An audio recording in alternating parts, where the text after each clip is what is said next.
Okay.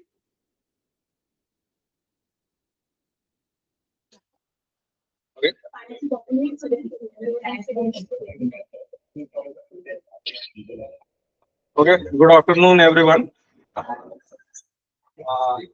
जो topic मुझे आप सबके साथ डिस्कस करने को मिला है जब दैट इज एथिक्स, तो इस सब्जेक्ट की अपनी कुछ जो है बड़ी खूबसूरत सी चीजें हैं।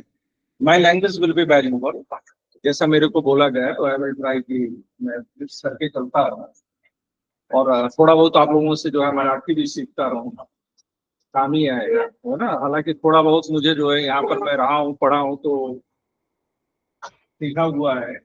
जैसे पूरे सरकार कांदा बटाटा थोड़ा बहुत तो आप ठीक है, बाकी आप लोग सिखा देना। एथिक्स क्यों इंट्रोड्यूस किया गया है, इस पर बात करना सबसे ज्यादा जरूरी है। ठीक है, तो आज हम लोग जो है इसके बेसिक्स पर भी बात कर लेते हैं। एथिक्स जब मैं प्रिपरेशन में था एज ए स्टूडेंट, तो उस समय एथिक्स को इंट्रोड्यूस नहीं किया गया हुआ था। मेरा ऑप्शनल जो हुआ करता था, हमारे टाइम में ऑप्शनल प्रीलिम्स में भी था और ये मेंस में भी हुआ करता था, और ये फिलोसफी ऑप्शनल का एक पार्ट हुआ करता था। लेकिन अभी इसको जो है सबके लिए कंपलसरी कर दिया गया है, और इसके बाद इसको जो है जीएस पेपर को में किया गया है। कई बार सोचने पर ये लगता है कि इसको जो यहाँ पर रखा गया जीएस पेपर 4 में, वो काफी जो है उन लोगों ने जो है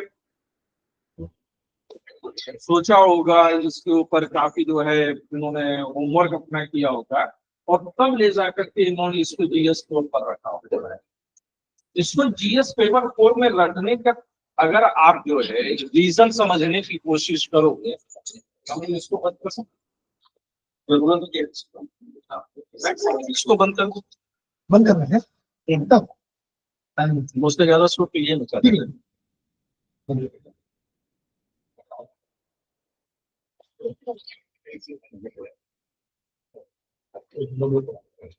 हमें सबसे पहले यही समझ लेना चाहिए कि इसको जो है यहाँ पर रखने की जरूरत क्या पड़ी थी, क्यों इसको आपने जीएस पेपर 4 के तौर पर रखा। इसको आप शुरू कर सकते थे, पेपर 1 में भी रख सकते थे, 2 में भी रख सकते थे, आप इसको जो है ले जा करके ऑप्शनल के बाद भी रख सकते थे। आपने इसको जीएस पेपर 4 में ही क्यों रखा।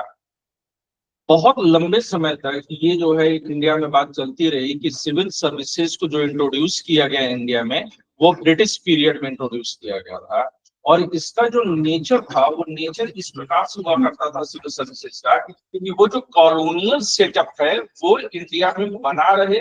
जो तमाम अलग अलग प्रिंसली स्टेट्स हैं, जो तमाम ब्रिटिश स्टेट्स हुआ करते थे, प्रोविंसेस हुआ करते थे, उनके बीच में एक यूनिटी को बना करके रखना था। ये आप लोग गवर्नेंस, जब आप लोग का पेपर होगा पॉलिटी के साथ गवर्नेंस होए ना, तो वहां पर या तो आप में से कुछ लोगों ने इसको पढ़ा होगा, या फिर जो है कुछ लोगों को अभी इसको जो है पढ़ना होगा।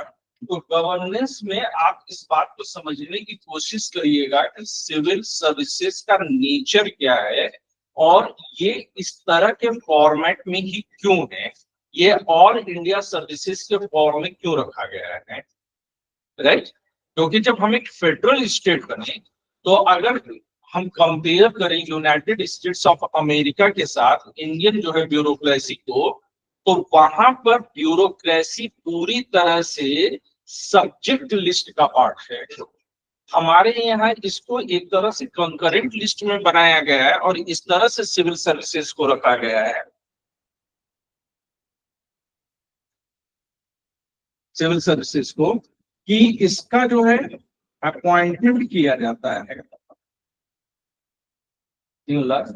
बाय द सेंट्रल गवर्नमेंट, और we can say union government इसको कर रही है।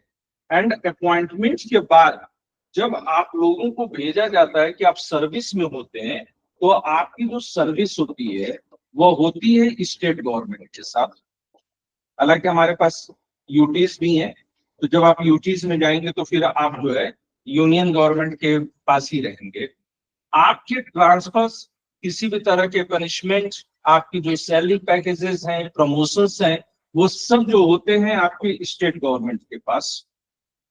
लेकिन अगर आपको जो है टर्मिनेट किया जाना होगा तो वो करेगी सिर्फ और सिर्फ यूनियन गवर्नमेंट।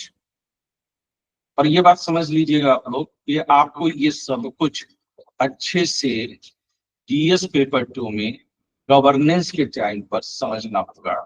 मैं सिर्फ कनेक्ट कराने की कोशिश कर रहा हूं कि यह जो पेपर है ये जीएस पेपर 1 में भी जाएगा, जीएस पेपर 2 में भी जाएगा, जीएस पेपर 3 भी आएगा इसमें, और जीएस पेपर 4 भी आएगा, और सबसे ज्यादा जरूरी करंट अफेयर्स पूरा लपेट के रखेगा। उस पर भी सबसे कमाल की बात है कि इसमें थ्योरेटिकल पोर्शन कम है, इसमें कॉम्प्रिहेंशन, अंडरस्टैंडिंग और आपका खुद का अप्रोच क्या है, आप खुद कैसे सोचते हो, वो पूरी तरह से जो है निकालना था इसमें। तो जब इन्होंने सिविल सर्विसेज को बनाया तो सिविल सर्विसेज यहाँ पर किसी भी तरह से पब्लिक ओरिएंटेड नहीं हुआ करती थी, क्योंकि पब्लिक को तो वैसे वो लोग कुछ नहीं समझते थे कॉलोनियल टाइम में। तो उनको क्या करना था कि उस पीरियड में वो सिर्फ और सिर्फ जो है गवर्नमेंट के लिए काम कर रहे थे।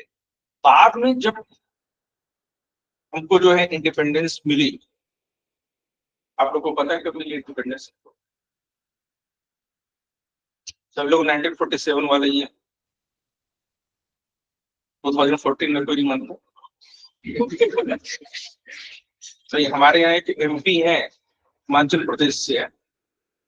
हमको लगता है कि हमारे देश को आजादी जो है 2014 में जाकर के मिली है ना। मैं नाम नहीं लूंगा उनका। तो हम लोग 1947 वाला ही लेकर के चलते हैं, ऑफिशियली अभी वही माना जा रहा है। जब वो पीएम बन जाए तो शायद वो कुछ चेंज करवाना, ठीक है। तो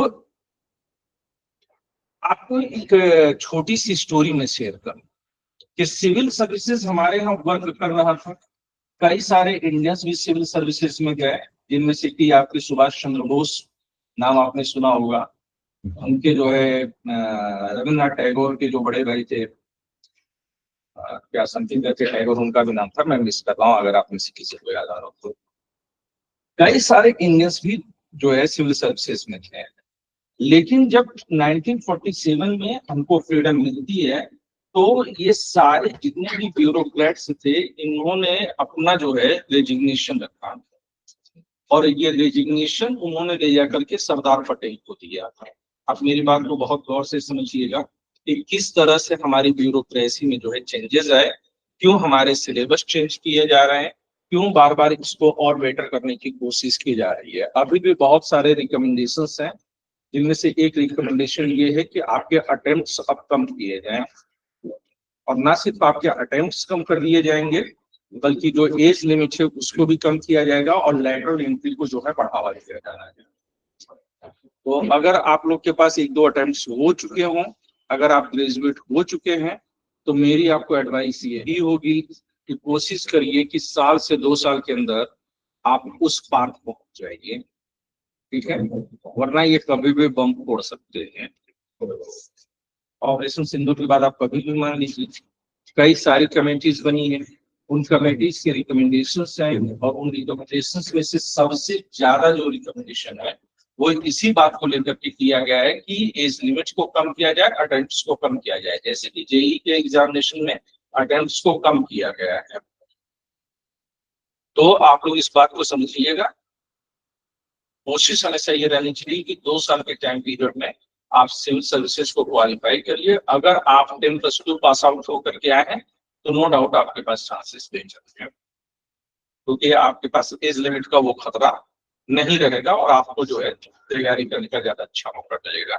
आते हैं वापस सिविल सर्विसेज में। मैं ये स्टोरी आपको इसलिए शेयर कर रहा हूँ कि आप समझिएगा कि हमारा पैटर्न क्या है और हम से गवर्नमेंट चाह क्या रही है, यूनियन पब्लिक सर्विस कमीशन हमसे चाह क्या रहा है, और मैं धीरे धीरे एथिक्स पे वापस लौटूंगा। तो लगभग सबने जो है एक मुश्त जो है रेजिग्नेशन दिया, सरदार पटेल जी के पास गए, उनको लीड कर रहे थे उस समय मेनन जी, जो कि बाद में सरदार पटेल के जो है सेक्रेटरी भी बनते हैं। और कश्मीर का जो इंडिया में मर्ज हुआ है उसके पीछे बहुत बड़ा कारण जो है खुद मेनन साहब थे। तो जब पटेल जी ने उनसे पूछा कि आप रिजाइन क्यों करना चाह रहे हैं, तो उन्होंने कहा कि हमने जो ओथ ले रखी है, जो कस्में हमने खा रखी हैं, वो ब्रिटेन की महारानी के नाम से हमने कसम खा रखी है। हमारी जो लॉयल्टी है वो आज तक लॉयल्टी जो है ब्रिटिश गवर्नमेंट के लिए रही है। तो ये हो सकता है कि हम पर उतना आप ट्रस्ट, उतना फेथ ना कर पाए, या हो सकता है कि हम नए सिस्टम के साथ उतना तेजी से अडॉप्ट ना कर पाए। पटेल जी ने जो उस समय उनसे बात की वो आप लोग के लिए जानना बहुत जरूरी है। पहली चीज जो मेनन साहब को डर लगता था कि अचानक से हम जो है ब्रिटिश कॉलोनी से निकल करके एक फ्री इंडिया में आ गए हैं, ये इनको लग रहा था कि हम फ्री इंडिया में आ गए हैं। तो दोनों का जो गवर्नेंस का नेचर है वो काफी एक दूसरे से अलग होगा। यहाँ पर एक तरह की पूरी तरह से अथॉरिटेरियन गवर्नमेंट थी। आप लोग समझते हैं ना कि अथॉरिटेरियन गवर्नमेंट क्या होती है, क्या होती है? डिक्टेटरशिप क्या होती है? आजकल हम लोग बहुत सुनते हैं, कहते हैं ना कि वो प्राइम मिनिस्टर डिक्टेटर की तरह बिहेव करता है, ऐसा बोला जाता है। कौन? शहबाज शरीफ, है ना? अपने बारे को तो गलती से नहीं बोलिएगा आप लोग, ठीक है? हम लोग को पूरी तरह से पॉलिटिकली न्यूट्रल रहना है, ठीक है? तो हम लोग को ऐसा कुछ भी बोलना होगा तो हम लोग शहबाज शरीफ को बोल देंगे, चाइना वाले को बोल देंगे, उन सबको काम चला देंगे। तो कहते हैं कि वो बड़ा डिक्टेटर टाइप का है। तो डिक्टेटर होने का मतलब क्या है? Authoritarian government. अच्छा चलिए सब छोड़िए, कहते हैं कि वो गवर्नमेंट बड़ा फासिस्ट गवर्नमेंट है। फासिस्ट होने का मतलब क्या है? आप में से कितने लोग की पॉलिटी एंड गवर्नेंस हुई है? हालांकि हम खुद जब स्टूडेंट थे तो हम कभी भी नहीं बताते थे कि ये वाला पार्ट हमने पढ़ा है। तो मुझे लगता है कि हम लोग एक ही नाव में सवार हैं। तो मैं मान करके चलता हूँ। एक बहुत बड़े टीवी पर सीरियल आता था क्योंकि टीचर भी कभी स्टूडेंट था, ठीक है? तो एकदम आराम से एक अथॉरिटेरियन गवर्नमेंट वो होता है जो कि सारे पावर्स को अपने कंट्रोल में रखता है और वो किसी के लिए भी रिस्पॉन्सिबल नहीं होता है। ये तो कि सारी अथॉरिटी अपने हाथ में रख लो तो अथॉरिटेरियन काइंड ऑफ गवर्नमेंट बन गया। लेकिन जब फ्री इंडिया आया तो फ्री इंडिया जो है एक डेमोक्रेटिक सेटअप में था। ये पहले दिन से तय था कि हमारी जो इंडिया होगी, फ्री इंडिया, वो डेमोक्रेटिक नेशन होगा। आप लोगों को अगर जब आप लोग पॉलिटी पढ़ेंगे, कॉन्स्टिट्यूशन की हिस्ट्री को आप जानने की कोशिश करेंगे तो वहां पर ये चीज आपको समझाने की कोशिश की जाएगी। मैं समझाने की कोशिश इसलिए बोल रहा हूँ क्योंकि समझने की भी कोशिश करनी पड़ती है ना? ये दोनों तरफ से बात होनी चाहिए। तो पहला जो रेजोल्यूशन हमारी कॉन्स्टिट्यूएंट असेंबली में रखा गया, वो पहला जो रेजोल्यूशन है उस रेजोल्यूशन को पंडित जवाहरलाल नेहरू ने रखा था, objectives of the constitution of India के नाम से। और उसमें ही ये क्लियर कर दिया गया था कि हमारे देश का कॉन्स्टिट्यूशन पूरी तरह से एक डेमोक्रेटिक कॉन्स्टिट्यूशन का।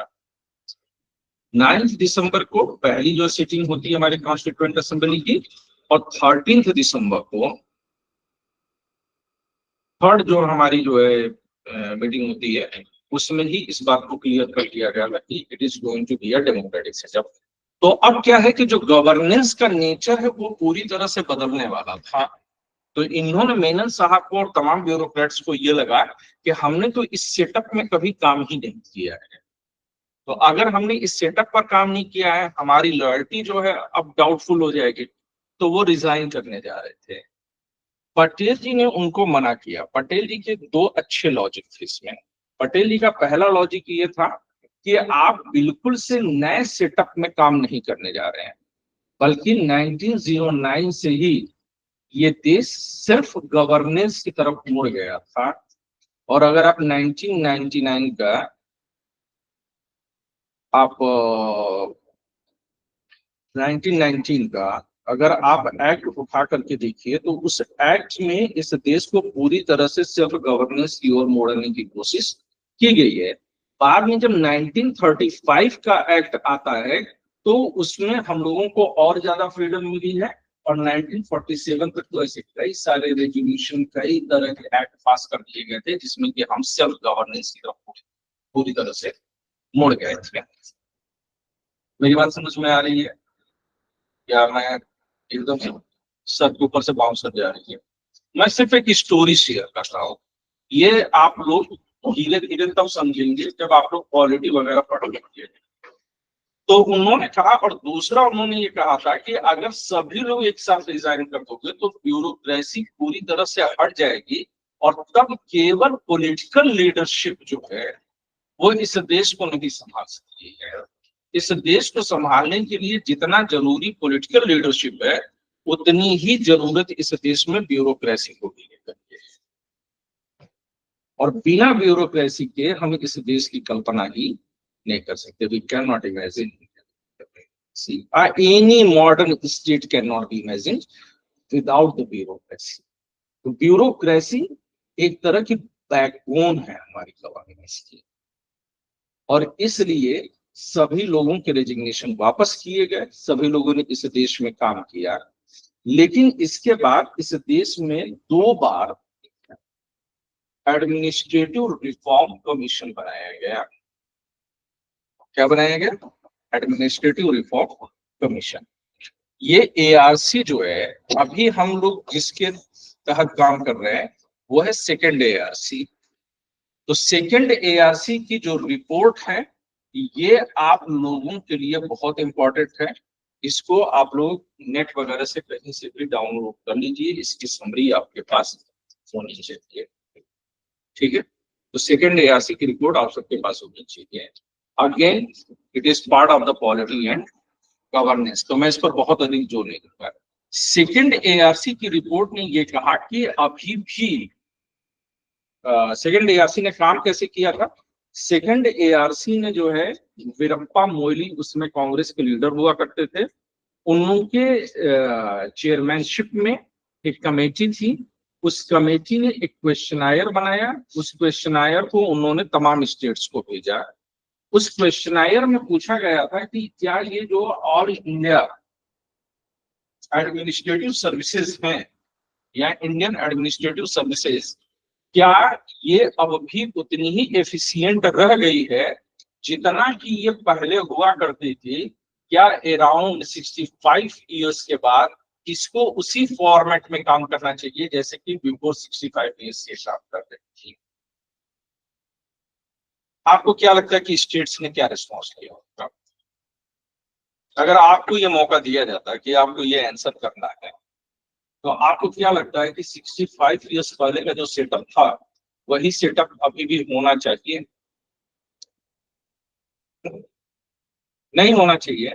मतलब हमें कुछ और पता हो न हो, इतना हम जरूर जानते हैं कि चेंजेस आने चाहिए, है ना। टाइम एंड स्पेस के रिलेटिवली चेंज होना चाहिए। तो ये चेंज करने के लिए ही तमाम स्टेट्स ने बोला, और इसमें सबसे ज्यादा जो जरूरी बात मानी गई थी कि हमारी जो अभी प्रेजेंट ब्यूरोक्रेसी है वह काफी मैकेनिकल है, और ये सॉल्यूशंस पर तब काम करती है कि जब प्रॉब्लम्स अराइज होते हैं। ये तब काम नहीं करती है कि जब प्रॉब्लम्स आ सकते हैं। जैसे आज ही आप यहाँ क्लास देने से पहले एक न्यूज पर नजर गई कि ठाणे के पास जो है 5 लोग जो है लोकल से ट्रिप करके उनकी डेथ की गई। इसके पहले बेंगलुरु में इस तरह का एक स्टैम्पेड हुआ था। इसके पहले जो है आपका उत्तर प्रदेश में हुआ था, कुंभ के टाइम पर हुआ था, और अलग अलग स्टेट्स में आप देखेंगे तो इस तरह की प्रॉब्लम्स होती रहती है। इसके पीछे की वजह क्या है कि हमारे यहाँ जो पॉलिसी सिस्टम है वो एक निगेटिव कॉन्सेप्ट है। ये प्रॉब्लम्स को रोकने के बजाय उसके बाद वर्क करना चाहते हैं, और जो अभी का टाइम है उसमें हमें पहले से जो है ये एक समझना होगा कि क्या क्या चैलेंजेस आगे आ सकते हैं और आने वाले चैलेंजेस के लिए हम आज के ही टाइम में क्या क्या वर्क कर सकते हैं। तो इस तरह से जो है ये ब्यूरोक्रेसी को मैकेनिकल के बजाय उन्होंने कहा था कि इसको जो है एडवांस लेवल पर लेकर के जाना होगा। और चूंकि ब्यूरोक्रेसी में करप्शन काफी आ गया था, लोग जो है रट्टा मार लेते थे। हमारे टाइम पर सबसे अच्छा स्टूडेंट कौन माना गया था? जो कि खूब बढ़िया सा नोट्स बनाता हो, मार्केट से जाकर के खूब नोट्स खरीद करके लाता हो। हम लोग के जमाने में नोट्स कम मिलते थे, बुक्स ज्यादा हुआ करती थी। लक्ष्मीकांत अभी पैदा नहीं हुए थे हमारे टाइम में, बहुत बात के हैं लक्ष्मीकांत। लक्ष्मीकांत मुझको तब मैंने पहली बार देखा था जब मैं आपके यहाँ पूना में पढ़ रहा था। तो यहाँ पर मैं एक कोर्स के लिए आया हुआ था, MIT है इंस्टीट्यूट बोध रोड पर। तो मैं इधर पढ़ने के लिए आया था, तब हमको इंस्टीट्यूट की तरफ से दिया गया था लक्ष्मीकांत पढ़ने के लिए। पढ़ने के बाद तब भी मैं कंफ्यूज था कि ये बुक क्यों लिख दी गई है, ये ना होती तो ज्यादा बेहतर होता। तो खैर अब है, सभी लोग उसको रिकमेंड कर रहे हैं। पर है क्या कि प्रॉब्लम ये है कि हमारे टाइम पर तो रट्टाफिकेशन से काम चल गया था। आपके टाइम पर ये ज्यादा जो है, अगर हम कहें तो कॉम्प्रिहेंशन, एप्रीहेंशन, अंडरस्टैंडिंग, प्रेजेंटेशन और ऑब्जर्वेशन पर डिपेंड करती है। और यही चीज इन्होंने जो आपको एग्जामिनेशन में दिया है, यही ब्यूरोक्रेसी में भी लाने की बात कही गई थी। तो ब्यूरोक्रेसी में करप्शन वगैरह को कम करने के लिए उन्होंने ये कहा था कि हमें ये चेक करना होगा कि लोग एथिकली, मॉरली, ये लोग जो है ज्यादा स्ट्रांग हो, एथिक्स और मॉरलिटी के लेवल पर लोग ज्यादा स्ट्रांग होने चाहिए। तो एक लॉजिक, एक आर्गुमेंट उस समय दिया गया कि इसकी जरूरत क्या है, इंटरव्यू में तो हम चेक कर ही ले रहे हैं। ये हुआ कि इंटरव्यू में लोग पहले से ट्रेनिंग ले करके आते हैं। आप लोगों ने देखा होगा ना कि जितने भी टॉपर्स हैं उनका नाम हर कोचिंग ने अपने यहाँ चिपका रखा है। अनअकैडमी भी चिपका रही है, विजन भी चिपका रही है, ये भी चिपका रहे हैं, वो भी चिपका रहे हैं। उन कमाल तो तब हो गया कि अभी मैं जब दिल्ली में था, क्लास ले रहा था, तो बिल्कुल नया स्टार्टअप है, उसको पैदा हुए अभी जो है 2 महीने भी नहीं हुए। उसने 13 जॉबर्स को ये दिखाया कि उनके यहाँ पढ़े हुए, और उन लोगों ने आकर के इंटरव्यू दिया है उसने कि हमने आपके यहाँ का कोर्स किया, ये किया, वो किया। तो ये ऐसा किस लिए पॉसिबल हो जा रहा है? क्योंकि ये तमाम लोग जाते हैं इंटरव्यू देने के लिए, और जब इंटरव्यू देने के लिए जाते हैं तो उनका रोल नंबर वगैरह रख लिया जाता है। अब इसीलिए ये लोग क्या कर रहे हैं कि और स्मार्ट हो गए हैं, उस इंटरव्यू के लोग फुटेज भी जारी कर रहे हैं। इससे ये लगता है कि ये वहीं पर पढ़ा हुआ है। एक कोचिंग है, मैं नाम नहीं लूंगा, उसकी दृष्टि बहुत अच्छी है UPSC के लिए। नाम लेके मैं नहीं ले रहा हूँ, है ना। अपने प्रोफेशन में ये काम कभी भी नहीं करना चाहिए। पिछले 7 इयर्स में उनके प्रॉपर क्लासरूम से एक भी स्टूडेंट प्रॉपर IAS के तौर पर सिलेक्ट नहीं हुआ। ठीक है, नाम मैंने नहीं लिया, आप लोग गेस मत करिएगा प्लीज। ठीक है, पर हर साल वो इतने सारे स्टूडेंट्स का नाम ले रहे हैं। लास्ट ईयर गवर्नमेंट ने भी उनको नोटिस भेजा है कि भाई बस कर दे, एक लिमिट बना, इतना जो है क्यों तो कर रहा है। हालांकि उनकी कीर्ति बहुत दिव्य है, बहुत विकास कर रहे हैं वो, ऐसे बोलते, ठीक है, अच्छा उनका विकास कर रहा है। तो अब तो मैंने सुना कि बिकने भी जा रहे हैं। तो हालांकि वो जैसे न जाने कितने टीचर्स को ब्रेकफास्ट में जो है चला जाए, पता नहीं चलेगा। तो वजह क्या है कि ये जब इंटरव्यू में आप जाते हैं और इंटरव्यू के पहले आप 10 से 12 इंस्टीट्यूट्स में जाते हो, तो आपको ट्रेंड कर दिया जाता है कि ऐसे ही बैठना है, ऐसे ही बोलना है, इतना ही मुस्कुराना है। लगभग सारे क्वेश्चंस आपको रटा दिए गए कि आप जिस एरिया से आते हो, जो आपका स्टेट है, जो आपका डिस्ट्रिक्ट है, वहां के बारे में जानकारी जुटा लो। पिछले 2-3 महीने में जो नेशनल इंटरनेशनल जो है न्यूज रही है, उसको अच्छे से जो है मगअप कर लो।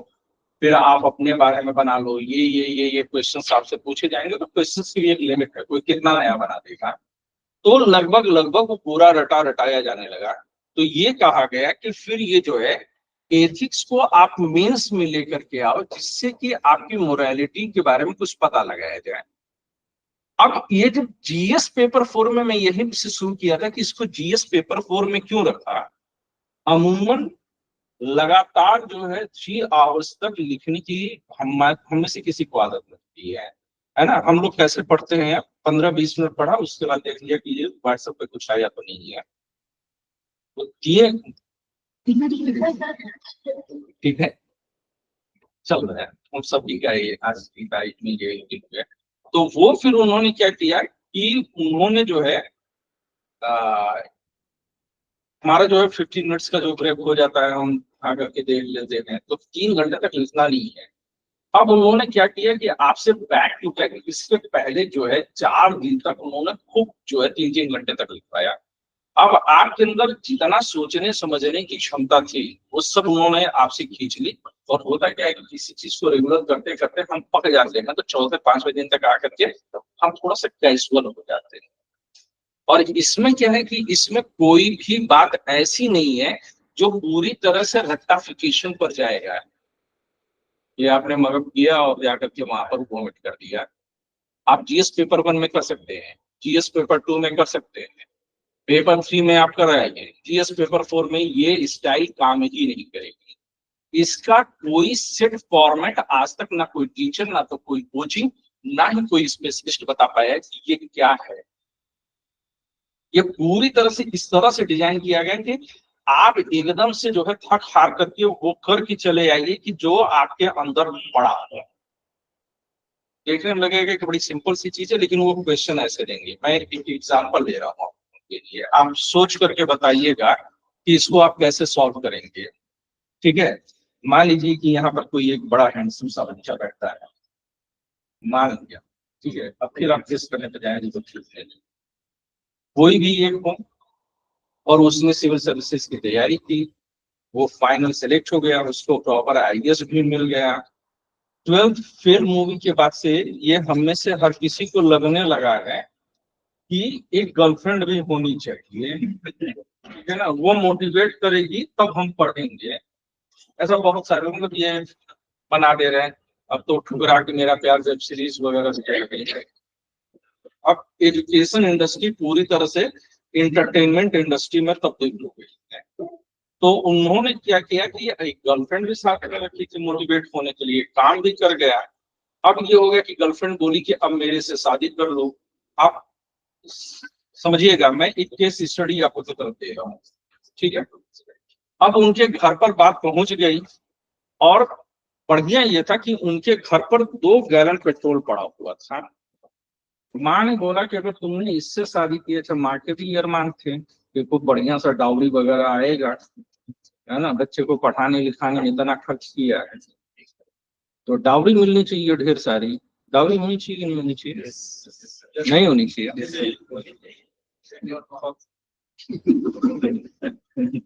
ठीक है, ऐसे ही जवाब इसमें से निकलेंगे, ठीक है।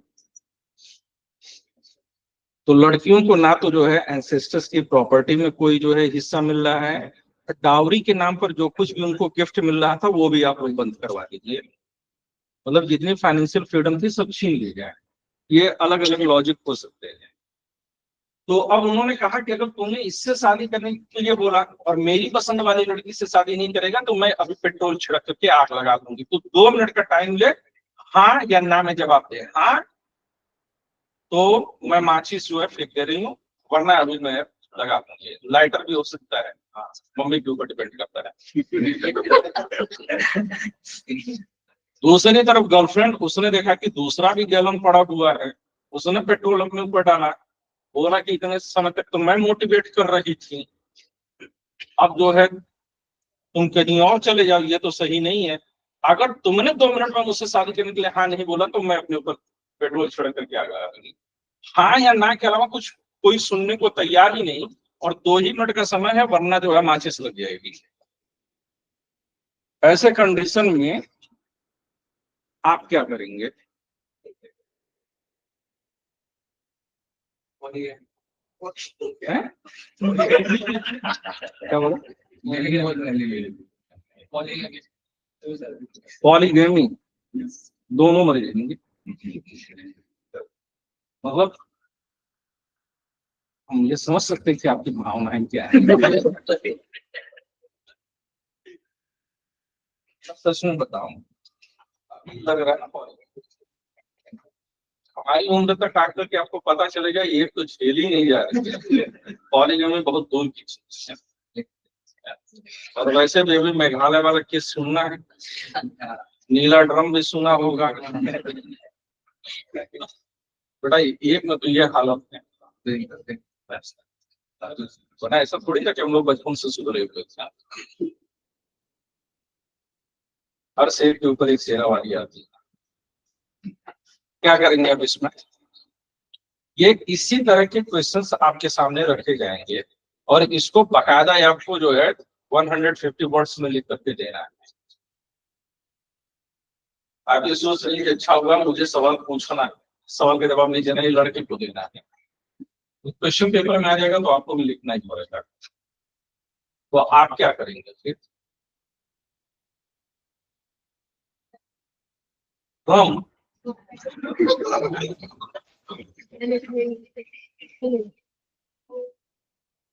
तीसरा भी सोचने को अपन पढ़ा तो मेंशन किया गया है। अब इसके केस स्टडी की खासियत ये होती है कि सारे टर्म्स एंड कंडीशंस वहां पर क्लियर कर दिए जाते हैं। ये पॉसिबल है कि 150 वर्ड्स में आपको आंसर लिखना हो और क्वेश्चन 300 वर्ड्स में हो। यानी कि आपकी जो रीडिंग स्पीड होनी चाहिए वो भी बढ़िया होना चाहिए। कॉम्प्रिहेंशन की तैयारी कर लीजिए तो हिंदू रोज दबा के पढ़िए। क्या करेंगे आप?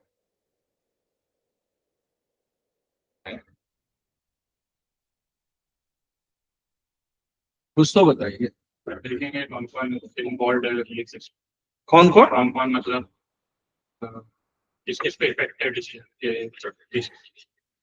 इफेक्टेड दोनों तो है, पेट्रोल डाल करके खड़े हैं। और भी हो सकते हैं ना, जैसे पुलिस हो सकता है, कुछ और हो सकता है। पुलिस वगैरह कहाँ? आपके घर के अंदर बात हो रही है, पुलिस कहाँ से आ गई?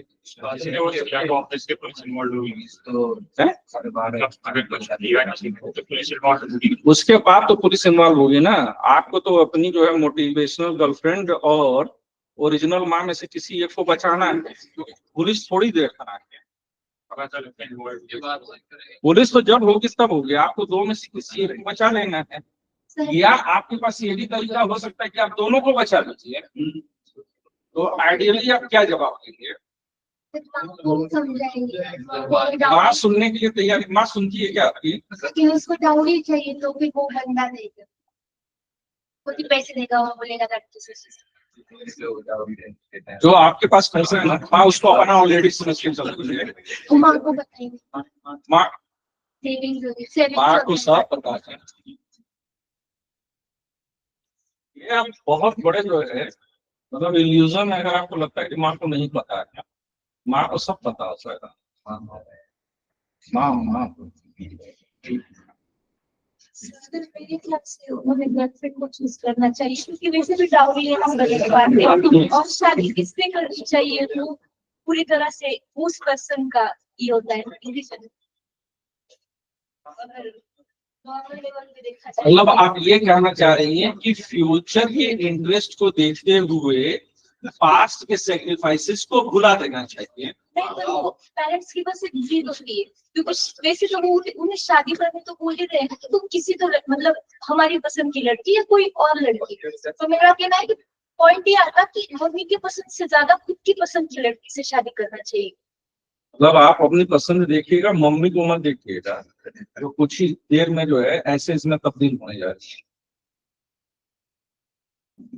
कि मम्मी का जो लॉजिक है ना कि उन्हें दूसरी वो क्यों चाहिए, क्योंकि उन्हें मतलब दहेज चाहिए। तो ये लगता है कि अच्छा नहीं है, ये ज्यादा बढ़ गया जो है, कॉफी नहीं बनाती है।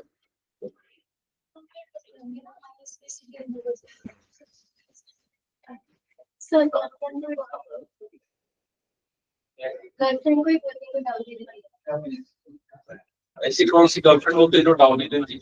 है। फिलहाल की सिचुएशन गर्लफ्रेंड बहुत गरीब करती है।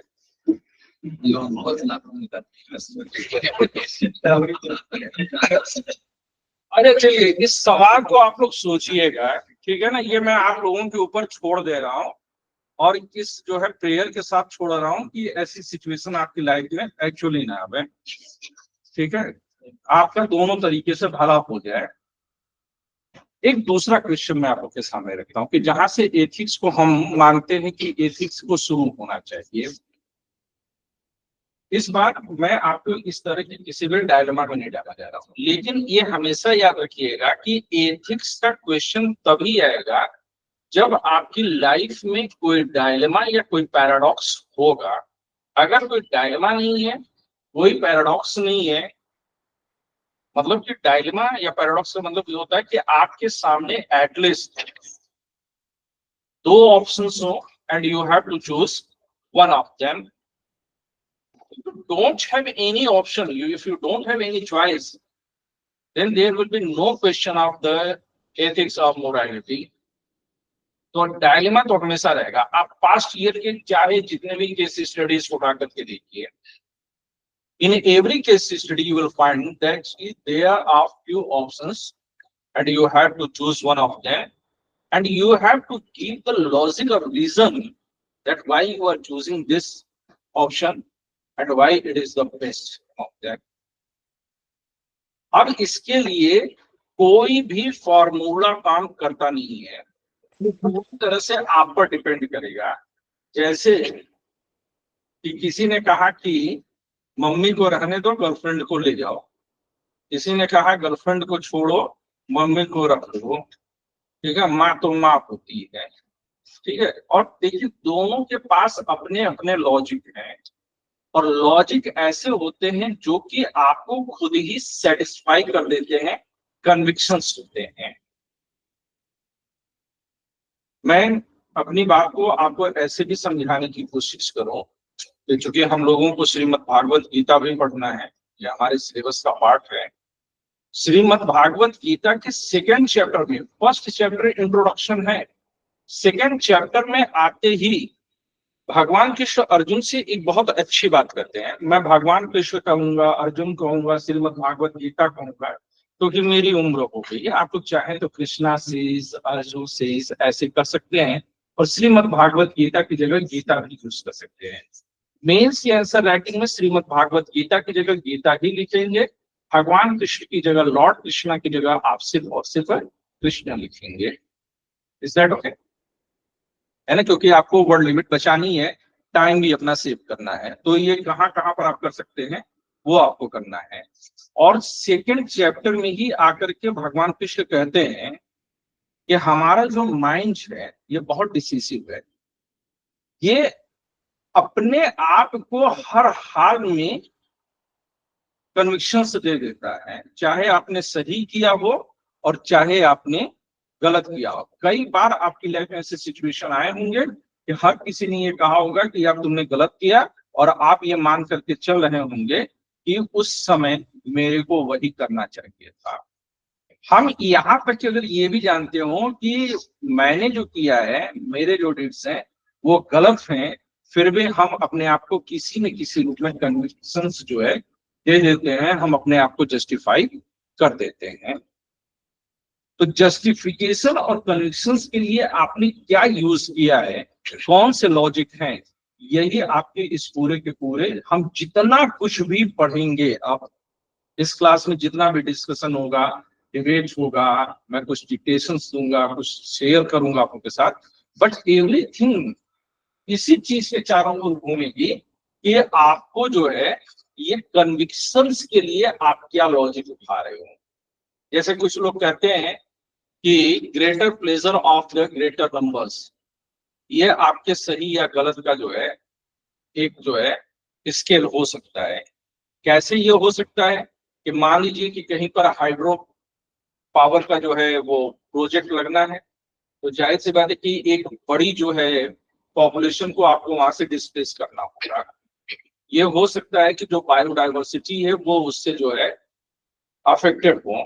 जैसे कि अभी आपके पूना में हुआ था ना, लास्ट गवर्नमेंट के समय में कोई मेट्रो स्टेट बननी थी, या मुंबई का था, मुंबई का था। अच्छा, तो अब वहां पर दो तरह की चीज थी कि एक तो बायोडाइवर्सिटी जो है वो जो है अफेक्टेड हो रही है, एक पॉपुलेशन जो है अफेक्टेड होगी, पर वो ये कहते हैं कि इससे बहुत सारे लोगों को, बहुत सारे यानी कि जो अफेक्टेड लोग हैं, जो लोग उससे जो है निगेटिवली अफेक्टेड होंगे उनका नंबर कम है, और जो लोग पॉजिटिवली अफेक्टेड होंगे, बेनिफिटेड होंगे, उनका नंबर ज्यादा है। तो ज्यादा लोगों के लिए आप कम लोगों के जो है हैप्पीनेस या प्लेजर को हटा सकते हैं। एक लॉजिक ये जो गवर्नमेंट अक्सर करके देखती है, ठीक है, तमाम जो ब्यूरोक्रेसी है वो इसके ऊपर काम करती है। इसको बोलते हैं यूटिलिटेरियन थ्योरी, जो जेएस मिल, चारवाक, बेंथम जैसे फिलोसफर से देते हैं, हम लोग आगे चल करके पढ़ेंगे।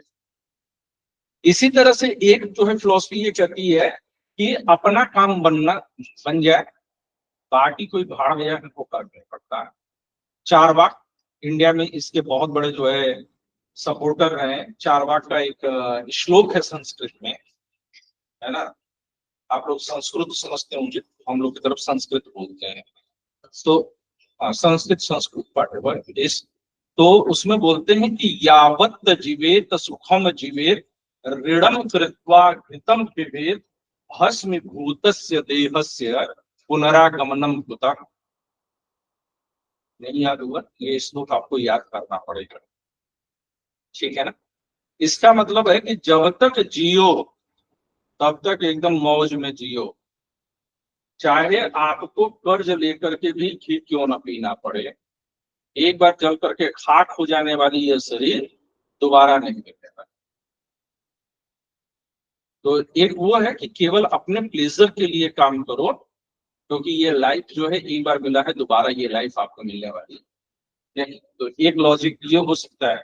इसी तरह से अलग अलग लोगों ने, फिर उसके बाद महात्मा गांधी भी आएंगे, इमैनुअल कांट भी आएंगे। इमैनुअल कांट कहते हैं कि किसी भी काम को करने के लिए प्लेजर या हैप्पीनेस को देखने की जरूरत ही नहीं है, जो आपकी ड्यूटीज हैं वो ड्यूटीज निभाओ, duty for the duties share. Gita में भगवान कृष्ण भी कहते हैं कि कर्मण्येवाधिकार अस्ते मां फलेषु कदाचन मां कर्म फल हेतु घुमाते संगो अस्व कर्मणि। इट मीन्स अपना काम करो, बाकी रिजल्ट के ऊपर बहुत अधिक सोचो मत। हेनरी सिजविक भी किसी को पैराडॉक्स ऑफ हैप्पीनेस में आगे चल करके बोलेंगे, वो हम लोग पढ़ेंगे, मैं अभी सब कुछ जो है नहीं बोलना चाह रहा। तो हमारा काम क्या है कि हम जो है अपने किसी भी एक्शन के लिए, किसी भी बात के लिए हम जो ऑप्शंस लेते हैं, जो चॉइसेस लेते हैं, उसके पीछे एक्चुअल कौन से रीजंस काम करते हैं, हमें बस केवल उतना ही देखना है। इस पर हमारा ये पूरा का पूरा पेपर डिपेंड करता है, यहीं पर हमें चलना है। मैं एक केस स्टडी आप लोग को और आपके साथ शेयर करना चाह रहा था बिफोर ऑफिशियली स्टार्टिंग। नहीं है, क्लास तो ऑफिशियली स्टार्ट हो गई है, वो क्लास का माना जाता है ना, कुछ बोर्ड में लिख करके नोट्स वगैरह बनवाते हैं, वो हम भी ऐसा ही करेंगे। मान लीजिए कि आप एक बहुत अच्छे आदमी हैं, पहले बोल रहा हूँ, मान लीजिए सपोज दैट, ठीक है, अब आप ये मत कहिएगा कि सब बोल के आप गलत मेरे बारे में सोच रहे हैं। तो suppose that you are a good person, लेकिन आपके जो एक्शंस हैं, जो आपके थॉट्स हैं, उससे कई सारे लोग बहुत नाराज हैं, और नाराज होने वालों में आपका स्टेट भी है। और स्टेट के सामने गया तो स्टेट को लगता है कि आप बातें तो अच्छी करने की कोशिश कर रहे हो, लेकिन ये जो है, जो हमारा सिस्टम है, उस सिस्टम को डिस्टर्ब कर रहा है, इससे एक तरह की एनार्की आ सकती है। और इसलिए आपको क्या करना चाहिए कि आपको, हमारा जो लॉ कहता है कि आपको जो है डेथ पेनाल्टी देनी है। अब डेथ पेनाल्टी आपको जो है स्टेट ने डिक्लेयर कर दिया। जब स्टेट ने डिक्लेयर कर दिया डेथ पेनाल्टी, तो आपको कुछ दिन का टाइम मिलता है कि जब उसको एग्जीक्यूट किया जाए। एग्जीक्यूशन के पहले कुछ लोग जो आपके सपोर्टर्स हैं वो आते हैं और कहते हैं कि भाई देखो, मैंने यहाँ पर सबको ब्राइब वगैरह कर दिया है, यहाँ से निकल जाओ और अपने बीवी बच्चे को लेकर के तुम किसी और स्टेट में चले जाओ और वहां पर नए सिरे से अपनी जिंदगी कर लो। अब आपके पास दो रास्ते हैं कि आपने पूरे लाइफ जो है समझाते रहे कि आप सही काम करो, दूसरी तरफ आपकी फैमिली का जो है हैप्पीनेस, क्योंकि अगर आप नहीं रहेंगे, आप ही अपनी हैंड है, तो आपकी फैमिली की लाइफ जो है बहुत अधिक क्राइसिस में आ जाएगी। तीसरा लॉजिक इसमें ये भी दिया हुआ है कि आप अपनी जगह पर सही हैं, लेकिन जो अभी तक सिस्टम चल रहा था जिसमें कि किसी भी तरह के रिफॉर्म्स की जरूरत थी, आपने उसको चैलेंज कर दिया है। तो इसमें फिर आप क्या करेंगे, आप किस तरह से जो है डिसीजन लेंगे कि आपको क्या करना चाहिए। आपके पास मौका है कि आप अपनी फिलॉसफी को आगे बढ़ाइए, बेबी बच्चे को लेकर के चले जाइए, दूसरे स्टेट में हो जाइए, और तीसरा ऑप्शन ये है कि जो आपको सच लगता है उसके लिए आप डेथ पेनाल्टी को एक्सेप्ट कर लीजिए। फर्स्ट आप चले जाएंगे, क्यों? मरने के बाद क्या करेंगे? अरे जीते जी लोग क्या कर रहे हैं? खुद के लिए जिएंगे। तो अगर ऐसा आंसर मान लीजिए आपने लिख दिया, तो यूपीएससी में जो एग्जामिनर होगा, जो आपकी कॉपी को चेक कर रहा होगा, वो आपके बारे में क्या सोचेगा? ये तो बड़ा सेल्फिश इंसान निकला, ये तो मौका देख करके, अपना फायदा देख करके निकल लेगा। और एक बड़े महात्मा हुए स्पाइडरमैन, उन्होंने कहा है कि बड़ी पावर्स बड़ी जिम्मेदारियों के साथ आती है।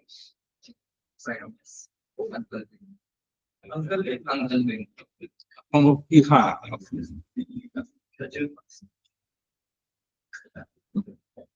मूवी में है ना, जैसे गजनी में गजनी आमिर खान नहीं थे, सच है। तो फिर आप क्या करेंगे, और जो करेंगे उसके पीछे का लॉजिक क्या रखेंगे आप? डेथ पेनाल्टी लेंगे ये जानते हुए भी कि ये जो डेथ पेनाल्टी आपको दी गई है वो गलत तरीके से दी गई है, फिर भी यू विल एक्सेप्ट, तो फिर तो आप खुद भी उस गलत का हिस्सा हो गए। थर्ड ऑप्शन क्या था? थर्ड ऑप्शन क्या था? ये भी दो ऑप्शन है, या तो आप भागेंगे, नहीं मैं वो बता रहा था कि क्या क्या जो है इसके पीछे के लॉजिक्स हैं, आर्गुमेंट्स में दे रहा था। ऑप्शन आपके पास दो ही, आप खुद ही सोचिए ना कि आप जेल में हैं, अगले दिन आपको फांसी होने वाली है, तो दो ही ऑप्शन है, या तो रुक जाइए या ले लीजिए। भगत सिंह के सामने भी ये ऑप्शन आया हुआ था एक्चुअल। भगत सिंह को कई लोगों ने कहा था कि आप जो है एक माफी लिख दीजिए, लोग लिखते भी हैं, तो आप निकल आएंगे। भगत सिंह ने क्लियर कट मना किया। भगत सिंह ने जबकि उस कोर्ट को भी चैलेंज किया था कि ये कोर्ट को कोई अथॉरिटी नहीं है।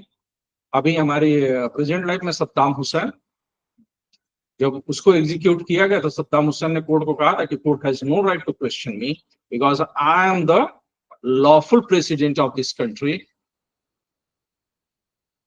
इट वाज द, क्योंकि सद्दाम हुसैन को किसी इलेक्शन ने नहीं हटाया था, बल्कि पावर के दम पर एक फॉरेन स्टेट ने हटाया था। तो उसके बाद तो सही थी कि लॉफुल जो प्रेसिडेंट तो वही है, उसको कैसे कोई एग्जीक्यूट कर सकता है?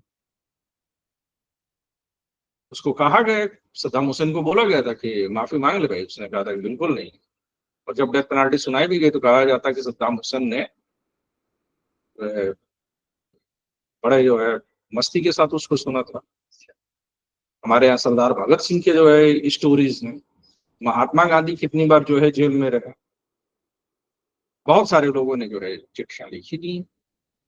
सर अपने फिलोसफी को बढ़ाने के लिए हम बाहर जाएंगे, और जब सिचुएशन थोड़ी ये होगी तो तब आके फिर से वो सिचुएशन, जैसे कि सुभाष चंद्र बोस ने किया था, उनको आजाद हिंद सेना की स्थापना करनी थी तो उन्होंने बाहर से मदद की। आजाद हिंद फौज की उनको जो है इस्टेब्लिश करना था, इसलिए वो इंडिया के बाहर नहीं गए। वो इंडिया के बाहर गए, वहां पर situation milli, and Azad Hind फौज वाज ऑलरेडी इस्टेब्लिश्ड। उन्होंने सिर्फ लीडरशिप अपने हाथ में ली थी। सिचुएशन थोड़ी कम होने के बाद वो वापस आके फिर से अपनी फिलोसफी को ये क्या आगे बढ़ाए, तो इससे दोनों हम बच भी सकते हैं और हमारी फिलोसफी भी आगे बढ़ सकती है। तो फिर उसके लिए उनको वार जो है छिड़ना होगा, और आपकी फिलोसफी के लिए आप कई लोगों को जो है निपटा देंगे। ये जरूरी नहीं ना वार के लिए, जैसे मौलाना वो पाकिस्तान में थी तो उसको नोबेल प्राइज मिला, लेकिन उसकी तो उससे अफगानिस्तान में क्या चेंज हो गया? आज भी तालिबान है वहां पर। कहीं पर तो फिलोसफी उनके वहां स्टेट में इसमें पढ़ी। कितने लोग इंस्पायर हो गए मलाला की नोबेल प्राइज से? और जिस ऑर्गेनाइजेशंस ने दिया, आज वो तालिबान को स्टेट मान रहे हैं और तालिबान के साथ एग्रीमेंट्स साइन किए जा रहे हैं। इवन इंडिया भी टीयर 2 लेवल पर तालिबान के साथ डिप्लोमेटिक रिलेशनशिप बनाए हुए हैं and they are using Taliban against the Pakistan. देख के मौका मारा चौका वाली कहानी है भैया पूरा। किसका? क्या नाम है आपका? प्रभात। प्रभात, ये पूरी की पूरी कहानी ही सोक्रेटिस की है। मैंने सिर्फ सोक्रेटिस नाम नहीं लिया, क्योंकि जैसे मैं नाम ले लूंगा तो आपके पास सोक्रेटिस आ जाएंगे, लेकिन अभी भी आपके पास जो है, अब क्या हुआ कि एक प्री डिटर्मिनेशन आ गया। आपका माइंड क्या हो जाता है, जैसे मैंने सोक्रेटिस का नाम लिया तो प्री ऑक्युपाइड हो जाएगा कि ऐसा ही तो हुआ था। लेकिन हमारा ये है कि चलो सोक्रेटिस ने किया, लेकिन व्हाट वाज द लॉजिक, और क्या सोक्रेटिस ने जो कुछ भी किया वो आपको करना चाहिए? सोक्रेटिस खुद कहते हैं कि जब तक किसी चीज को एग्जामिन न करो, हर एक डायमेंशन को, तब तक उसे एक्सेप्ट करो ही नहीं। ये सोक्रेटिस भी कहते हैं। यहां तक कि सोक्रेटिस तो, और जो सोक्रेटिस के खिलाफ सबसे बड़ा आर्गुमेंट था, वो आर्गुमेंट या जो उनके खिलाफ एलिगेशंस थे, वो सबसे बड़ा एलिगेशन यही था कि वो कहते थे कि किसी को जो है आप सल्यूट तब तक मत करो, किसी को नमस्ते तब तक मत करो, जब तक कि आप ये एग्जामिन कर लो कि वो उस नमस्ते के लायक है। इसी के अगेंस्ट में ही यहां तक कि रिलीजन्स की भी जो बातें थी, उन्होंने कहा कि रिलीजन की भी बातें तब तक एक्सेप्ट मत करो जब तक कि आप उसको अच्छे से एग्जामिन ना कर लो। दिन भर क्या करते थे, सुबह से दोपहर तक वो जो है अपने स्टेच्यूज बना करके बेचते थे, कि जब पैसा जमा हो जाता था तो किसी को पकड़ करके ले जाते थे दारू पिलाने के लिए, सोक्रेटिस, और बैठ करके सारा पैसा उड़ा देते थे केवल उससे आर्गुमेंट करने में, और घर में जो है पैसा नहीं रहता था अनाज लाने के लिए। उन्होंने अपनी जिंदगी की कमाई को खर्च किया आर्गुमेंट्स पर, और घर पर बेबी बच्चों के खाने की कमी होती थी। क्या सोक्रेटिस की हर बात को हमें एक्सेप्ट कर लेना चाहिए? नहीं करना चाहिए। तो ये स्टोरी सोक्रेटिस की है। अब इस बात को समझिएगा कि हमारा जो पेपर डिमांड करता है वो हिस्ट्री नहीं है।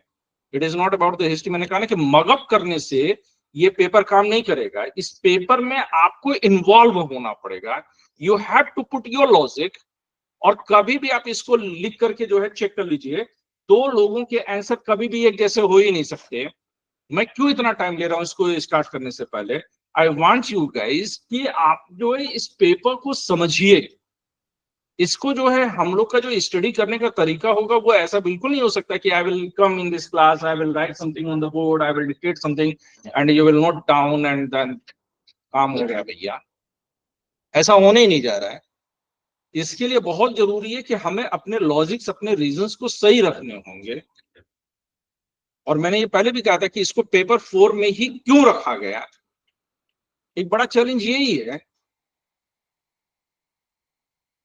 तो जरूरी नहीं कि आप इसका आंसर आज दे दो, ठीक है ना। ये भी संभव है कि मेरे भी टीचर सभी जिंदा हैं, वो मेरे सामने बैठ जाए Ashish answer this and I will try to answer, और वो मेरे को जो है कन्फ्रंट कर जाए, वो मेरे को जो है कहते नहीं नहीं, this argument is not good on this behalf, this is not good. No answer can be perfect here, but we have to try for the perfection. और एक और बात होती है, जब आप आर्गुमेंट्स को गढ़ते हैं, मेरी बात को समझिएगा बहुत गौर से कि ये चलेगा कैसे, तो आपके आर्गुमेंट्स का जो कंक्लूजन आएगा, वो कंक्लूजन इस बात पे डिपेंड करेगा कि आपने कितना अच्छे से ऊपर के जो आपने जो है बेस आर्गुमेंट्स लिए हैं, उसके दम पर आपका जो है ये कंक्लूजन आना चाहिए। तो you have to make the logic every time. ठीक है, इज दैट ओके? तो मुझे पूरी उम्मीद है कि इस क्लास में आप लोग लगातार एक डिस्कशन बना करके रखेंगे। इस क्लास को मोनोलॉग के फॉर्म में नहीं जाने दीजिएगा। मोनोलॉग मीन्स, हाँ, और ये it must be a dialogue between us, ठीक है। जहां पर मुझे लगेगा कि मुझे इंटरवीन करना है, जहां पर मुझे कुछ डिक्टेट करना है, I have to make something, तो मैं उसको अपनी तरफ से करने की कोशिश करूंगा। बट आर्गुमेंट्स आपकी तरफ से आने चाहिए। जितने भी एग्जाम्पल्स हों, वो एग्जाम्पल्स आपकी तरफ से आना चाहिए कि इस सिचुएशन में आपने क्या समझा, या यहाँ पर आप कौन से एग्जाम्पल्स कर सकते हो। तो एक तरह से हम लोग एक्टिव स्टडी की तरफ से आएंगे। इंडियन एजुकेशन सिस्टम की सबसे बड़ी कमजोरी क्या है, if you will ask me, then it is the passive education, passive study, कि टीचर बोलता है, स्टूडेंट बैठ करके सुन रहा है। अगर आपको कभी भी एजुकेशन पॉलिसी पर लिखने को आए, आप ये आर्गुमेंट मार दीजिए। What we need to do, कि हमें उस एजुकेशन को एक्टिव करना है। And when it will be, when the suggestions, examples, arguments will come from your side, है ना। Even I am not perfect, आप जितना ज्यादा मेरे को परफेक्ट बना देंगे, मैं उतना परफेक्ट हो जाऊंगा। और हर क्लास की डिमांड अलग होती है, हर क्लास का नेचर अलग होता है। ऑलराइट, सबसे पहले हम लोग को एक बात और समझनी चाहिए। दो तीन चीजें तय कर लीजिएगा कि कोई भी बुक अवेलेबल नहीं है मार्केट में।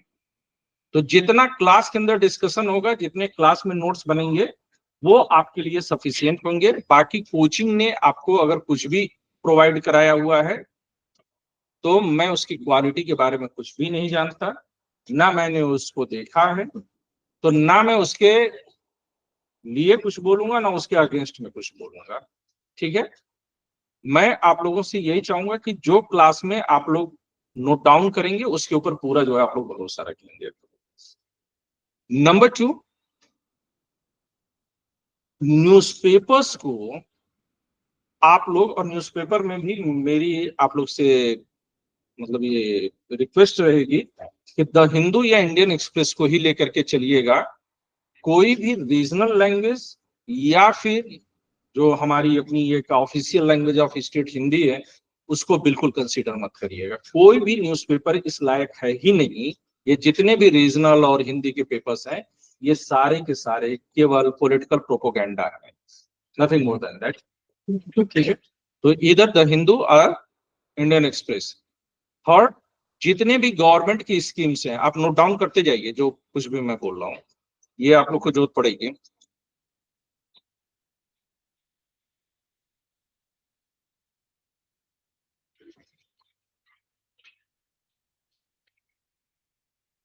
अब आप लोग को लगेगा कि आप क्लास से ही है ना, इसके पहले सब जगह पूरी दुनिया को घुमा रहे थे। ऐसा लगता है ना, नोट्स बनाना शुरू कर रहे, क्लास शुरू हो गई।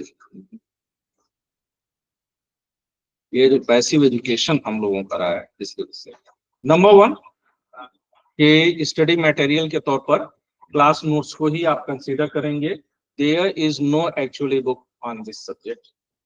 ये जो लेक्सिकन्स वगैरह की आई हुई हैं, ये अननेसेसरली केवल जो है चीजें पूछी गई हैं, उससे आप लोगों की जो है चीजें आसान नहीं हुई है। नंबर 2, ऑल गवर्नमेंट स्कीम्स, चाहे वो पास्ट की रही हो और स्पेशली जो प्रेजेंट की हैं, जो न्यूज में है, जो इम्पोर्टेंट मेजर इवेंट्स हैं, उनको भी लेकर के चलेंगे। जैसे एथिक्स के पेपर में ऑपरेशन सिंदूर से भी रिलेटेड क्वेश्चन उठ सकता है। ठीक है, तो अगर आप इस साल ही पेपर देने जा रहे हैं, तो इस साल और next year operation Sindoor could be important. But अगर 3 साल बाद देने जा रहे हैं, तो वो उतना इम्पोर्टेंट नहीं है। 2 साल का न्यूज़पेपर, कितने 2 इयर्स न्यूज़पेपर, ये आप लोग के लिए इम्पोर्टेंट होने जा रहा है। ठीक है, तमाम इम्पोर्टेंट इवेंट्स, स्कीम्स, न्यूज, ये आप लोग के लिए इंपॉर्टेंट रहेगा। इस पर आप लोग को वर्क करना है। तीसरा, इस सब्जेक्ट का बड़ा क्लोज रिलेशन है आर्ट एंड कल्चर के साथ। इंटर रिलेशन बहुत अधिक है आर्ट एंड कल्चर। इससे अगर इस पेपर को आप बहुत अच्छे से पढ़ते हैं, तो आपके इससे में मार्क्स और बेहतर हो जाएंगे, क्योंकि तमाम फिलोसफर्स एंड थिंकर्स के बारे में बात होने जा रही है, और इनकी जो लाइंस होती हैं, यही ऐसे के टॉपिक्स बनते हैं। एसए में कुछ तैयार करेंगे तो यहाँ पर काम करेगी। तो एसए हो गई, जीएस पेपर 2 हो गया, पूरा GS paper 2 polity, governance, IR and social justice closely associated है। फिर ये आपका साइंस एंड टेक और इकोनॉमी इससे भी रिलेटेड रहेगा, क्योंकि इससे डायरेक्टली क्वेश्चंस फ्रेम किए जा सकते हैं। जैसे जन औषधि योजना, इस पर बात हो सकती है। अभी कुछ लोगों का कहना है कि जापान ने कुछ ऐसी टेक्नोलॉजी डेवलप कर ली है कि बच्चे माँ के पेट में ना हो करके बाहर जो है किसी ट्यूब में हो जाए, वो 9 महीने का झंझट ही खत्म कर देंगे। एलन मस्क भी इस तरह के एक्सपेरिमेंट्स में लगे हुए हैं। तो अब इसका जो है हमारी सोसाइटी पर क्या असर पड़ेगा, ये कितना सही है कितना गलत है। जनरली हम लोग कहते हैं कि what ever is against the nature that should not be acceptable. लेकिन आप देखिए कि इसमें कितने पॉइंट्स उठ सकते हैं। इसमें सबसे बड़ा पॉइंट ये है कि क्या जो है मदरहुड के चक्कर में जो अपना जो है गर्ल्स हैं, विमेन हैं, इनका जो है कैरियर काफी हद तक पीछे नहीं चला जा रहा है फैमिली को संभालने में। और जहां पर ये पूरी तरह से इकोनॉमिकली या फाइनेंशियली इंडिपेंडेंट होने की कोशिश करती है, वहां पर जो पॉपुलेशन ग्रोथ रेट है वो काफी तेजी से कम हो जा रहा है। तो एक बैलेंस बिगड़ गया है। दुनिया के तमाम देशों में अगर देखा जाए तो ग्रोथ रेट काफी तेजी से कम हो गया है। तो क्या उसमें जो एलन मस्क की है, ये जापान की जो टेक्नोलॉजी है वो बहुत सही है। स्विट्जरलैंड ने एक ऐसा कैप्सूल बनाया है कि आप उसके अंदर लेटिए और 30 सेकंड के अंदर पेनलेस डेथ का मजा लीजिए, है ना। ये अभी एक कैप्सूल बना है, ये कितना सही है कितना गलत है। तो अभी तक आप न्यूज को उसके तमाम जो है स्टैटिस्टिक्स के हिसाब से देखते थे। अब आपको देखना है कि उसके मॉरल या एथिकल कॉन्फ्लिक्ट्स क्या क्या होंगे। यानी कि आपस में आप रेगुलर जितना डिबेट करेंगे, इसको जितना एक दूसरे के साथ डिस्कशन में लाएंगे, उतना बेहतर आप इसको तैयार कर पाएंगे। ऑलराइट। फिर सिलेबस को बहुत अच्छे से पीवाईक्यूज आप कई बार देख लीजिए, भले ही आप उसको सॉल्व कर पा रहे हो या ना कर पा रहे हो, पीवाईक्यूज को कम से कम 10 राउंड्स पढ़ जाइए, जिससे कि आपको ये पता चले कि नेचर ऑफ क्वेश्चंस क्या आ रहे हैं और क्या हम क्लास में डिस्कस कर रहे हैं, दोनों एक लाइन पर है या नहीं है। क्योंकि ये टॉपिक ऐसा है कि इसमें बहस करने की गुंजाइश खूब ज्यादा है। आप आर्गुमेंट्स करिए, डिबेट्स करिए, डिस्कशंस करिए, लेकिन कुल मिला के भैया करना क्यों है, बस एक अदर छोटा सा एग्जाम उसको पास करना है, छोटा सा है, तो उसको पास करना है। तो हमें पीवाईक्यूज ही ये बताएगा कि हमारा जो है अपना पढ़ने का अप्रोच क्या होना चाहिए। ऑब्जर्वेशन एंड प्रेजेंटेशन स्किल पर आप लोग को काम करना होगा कि आपकी जो ऑब्जर्वेशन स्किल है, जो प्रेजेंटेशन स्किल है, आपको उसको और बेहतर करना है। ठीक है। अब आइए जरा हम लोग ये देख लें कि इसका सिलेबस कैसा है, या हम लोग क्लास में इसको हम कैसे पढ़ेंगे, तो हम उस पर बात कर लेते हैं। तो एथिक्स के पूरे सिलेबस को मैं अपने तरीके से डिजाइन करूंगा। ठीक है। तो इसको मैं कई यूनिट्स में बांट दूंगा और हम लोग धीरे धीरे एक एक करके जो है डिस्कशन में उतारते चले जाएंगे। ये कई सारे यूनिट्स हैं तो मुझे लिख करके लाना हो सर। तो जैसे पहला ही यूनिट है, अगर हम यूनिट 1 को ले लें, तो इसमें हम लोग क्या डिस्कस करेंगे जो आज से हम लोग शुरू करने जा रहे हैं। तो ethics and human interface. Ethics क्या है, और ये भी याद रखिएगा कि एथिक्स या मोरालिटी ये केवल और केवल ह्यूमन बींग्स के लिए है, और वो भी ऐसे ह्यूमन बींग्स के लिए है जो सोसाइटी में रहते हैं।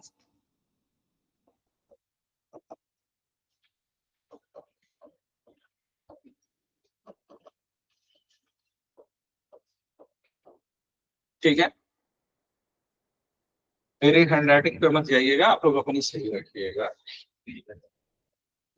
आपकी हैंडराइटिंग बहुत इंपॉर्टेंट है। अगर आपको अच्छे जो है रैंक्स चाहिए, अच्छे स्कोर चाहिए, तो हैंडराइटिंग पे जबरदस्त तरीके से काम करिएगा। फिर दूसरा क्या जो है हम इसमें पॉइंट ले लेंगे,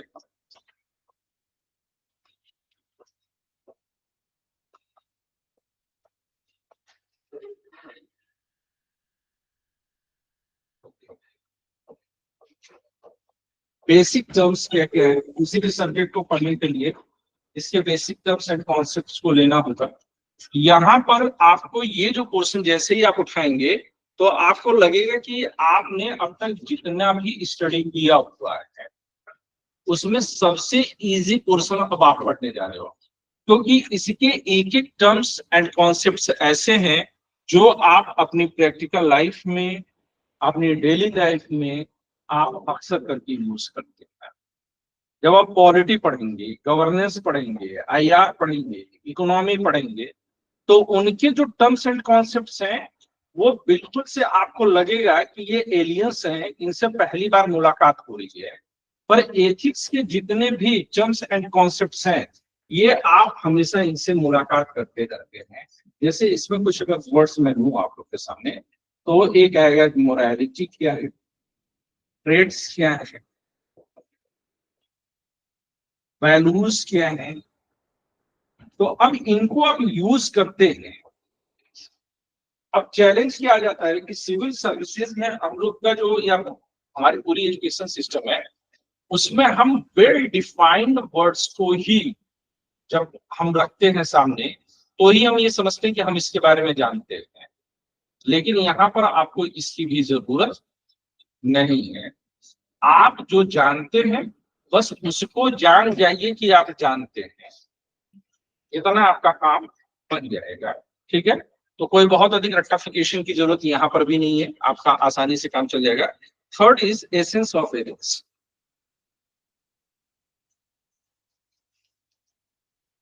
एग्जैक्टली ऐसे ही यूपीएससी ने डिजाइन नहीं किया हुआ है,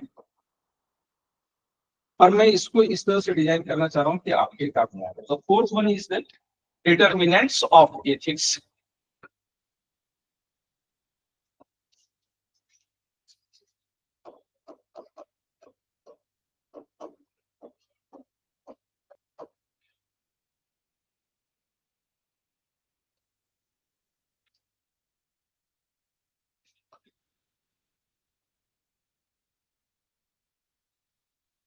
Fifth is the ethical assessment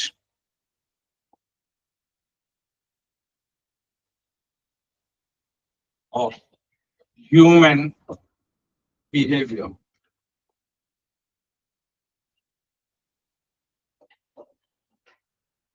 कुछ भी नया नहीं इसमें से, सब आप लोग जो है प्रैक्टिकल लाइफ में इसमें से जाते हैं। डायमेंशंस ऑफ एथिक्स,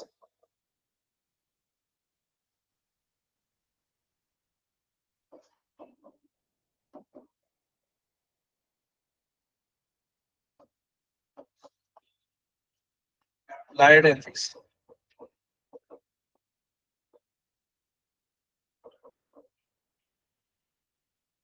और इसके बाद जो सबसे इंपॉर्टेंट पोर्शन है, जो सबसे ज्यादा टाइम कंज्यूमिंग होगा, that will be philosophers and thinkers.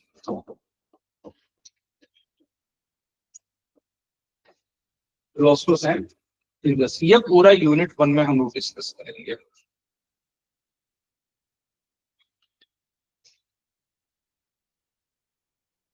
अच्छा, आप में से तो ये बता सकता है कि फिलोसफर्स और थिंकर्स ये दोनों को अलग अलग लिखने की जरूरत क्यों पड़ी?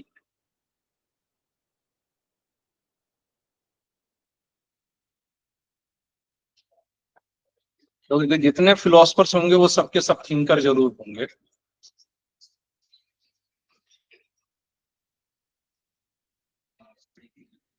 हाँ जी,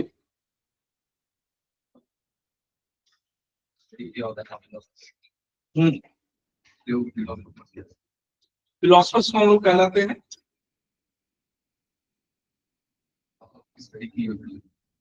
फिलोसफी के। फिलोसफी तो सबके सब, फिलोसफी से कुछ चीज है नहीं कि जो स्पेशलिस्ट को स्टडी किया जाए। सबसे अब सोक्रेटिस ने कौन सी फिलोसफी स्टडी की थी? है ना, फिलोसफी उनके पहले भी जो लोग रहे होंगे उन्होंने कौन सी फिलोसफी स्टडी की थी? फिलोसफी मींस लाइफ, मॉरल्स और मोरालिटी के अगेंस्ट आएंगे इसी सब चीजों पर।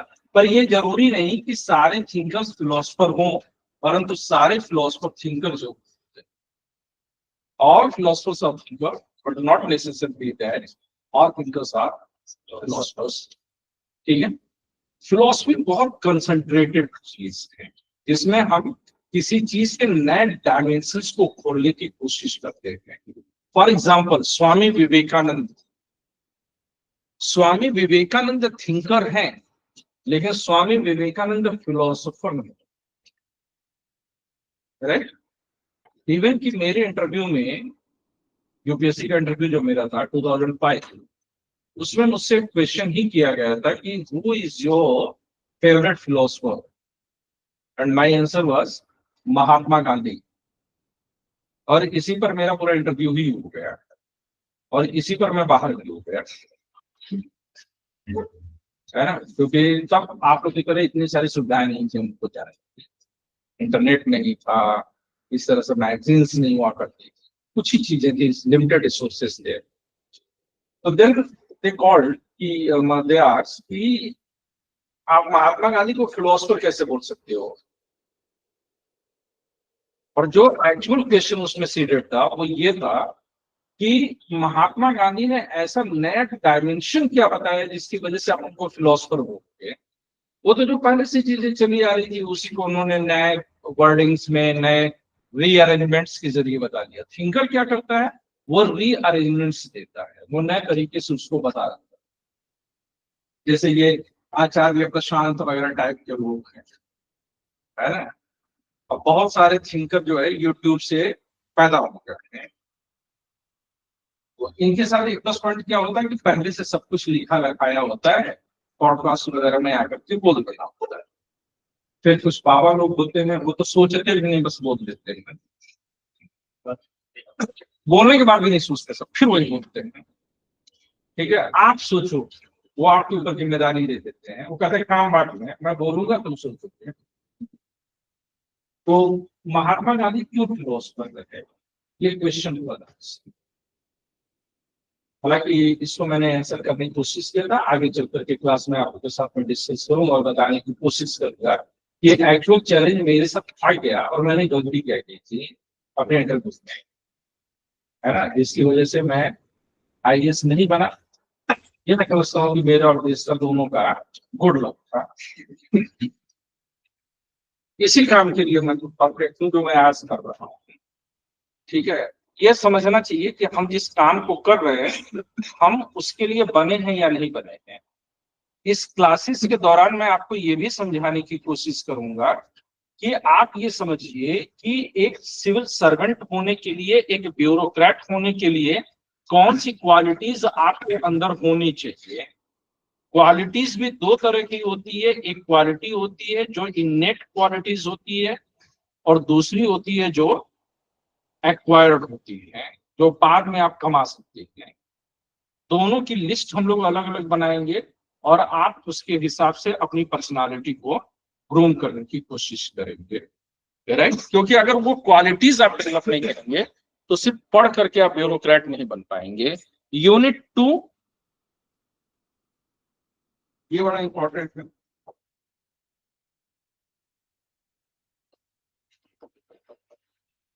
पूरा सिलेबस हम लोग इसी में कवर करेंगे। जैसे पहले में हम लोगों ने एथिक्स के इर्द गिर्द अपने आप को रखा था। अच्छा, एक बात और कहनी थी यहाँ पर, अब तक जितने फिलोसफर्स थिंकर्स को आप लोगों ने पढ़ रखा है उन सबको आप लोग अच्छे से यूज करना सीखिएगा, है ना? जैसे यहाँ पर भी तुकाराम जी वगैरह हुए हैं, तो उन लोगों की क्या फिलोसफीज रही है, उन लोगों के क्या बड़े जो है फेमस स्टेटमेंट्स हैं, कोटेशंस हैं, उन सबको भी आप लोग नोट करिएगा। ये आपको एक अलग पावर देगी, क्योंकि जब पूरा हिंदुस्तान लिखेगा तो वो वही गांधी, वही विवेकानंद, उन्हीं के बारे में लिखेगा। लेकिन जब आप अपना ऐसे लिखेंगे, जब आप अपने जो है एथिक्स के आंसर लिखेंगे, जब आप सोशल जस्टिस लिखेंगे और जब आप इन लोग को यूज करेंगे तो आप कुछ नया दे रहे होंगे, एक नया वैल्यू ऐड कर रहे होंगे। तो अपने कल्चर्स, अपने जो ग्रेट पर्सनालिटीज हैं उनको आप लोग और बेहतर तैयार करिएगा। मुझे भी बताइएगा, मैं भी ऐड थोड़ा सीखूंगा, कुछ पढ़ा है कुछ और सीखूंगा, पर रियल वाला बताइएगा, यूट्यूब वाला मत बताइएगा, सोशल मीडिया वाला। जैसे मैं कई क्लासेस में पढ़ाने जाता हूँ, सर गीता में ये लिखा हुआ है, चाणक्य ने ये कहा है। अच्छा, गीता और चाणक्य मैंने पढ़ा रखे हैं, कलाम सर के नाम पर लोग बताते हैं, जबकि मैं उनका स्टूडेंट रहा हूं डायरेक्टली, तो मुझे ये पता है कि उन्होंने क्या कहा और क्या नहीं कहा है। हालांकि सब कुछ नहीं जानता, लेकिन बहुत सारी चीजों के बारे में जानता हूं कि वो इसका जो है अपोजिट ओपिनियन रख देते हैं, पर लोग चिपका देते हैं। तो जो कुछ भी आप यूज करिएगा वो पूरी तरह से वेरीफाइड होना चाहिए, एवरीथिंग। मैं क्लास के अंदर जो है नहीं उठा पाऊंगा, तो आपको खुद भी, और आप वैल्यू एडिशन करते चलेंगे। अब दूसरा जो पोर्शन है, ये हम एटीट्यूड के बारे में पढ़ेंगे।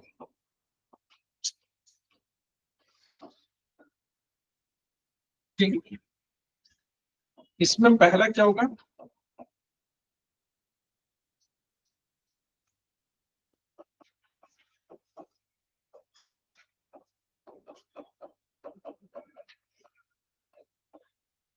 concept and content of attitude।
Formation of attitude,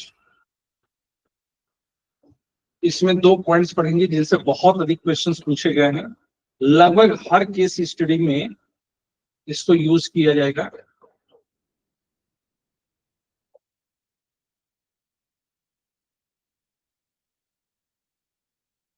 social influence and persuasion.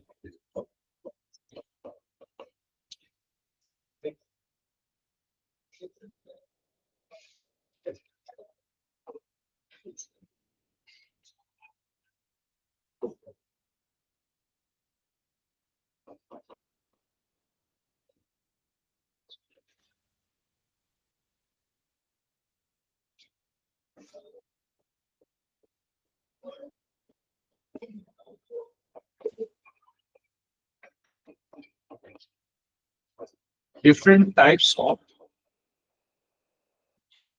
Attitude, इसमें हम लोग समझने की कोशिश करेंगे, जैसे कि किसी का पॉलिटिकल एटीट्यूड होता है, किसी का सोशल एटीट्यूड होता है। इसी तरह से आप ब्यूरोक्रेसी में जा रहे हैं तो ब्यूरोक्रेटिक एटीट्यूड कैसा होना चाहिए। इसमें टाइप्स ऑफ एटीट्यूड कर दिया है, ठीक है, तो फिर इसको लिखने दो। यूनिट 3 पे आइएगा। हाँ जी, persuasion,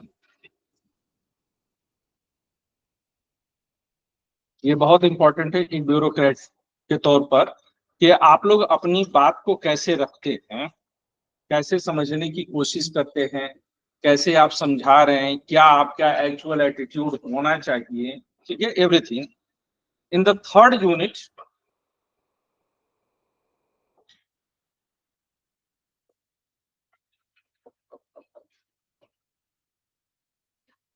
attitude and foundation values of for, इसमें हम लोग पढ़ने की कोशिश करेंगे attitude and foundation values of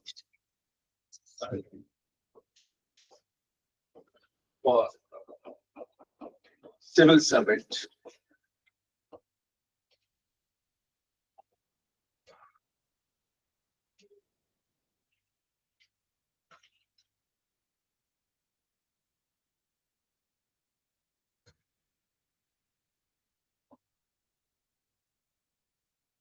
attitude हो गया था ना, तो अब हम लोग एप्टीट्यूड पर काम करेंगे। दो अलग अलग कॉन्सेप्ट हैं, एक है आपका attitude and second one is the aptitude.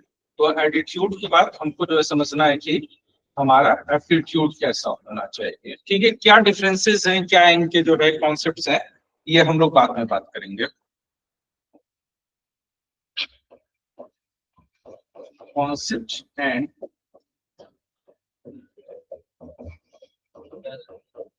characteristics of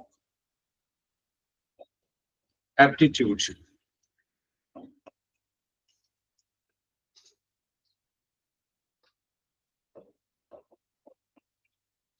Aptitude identification।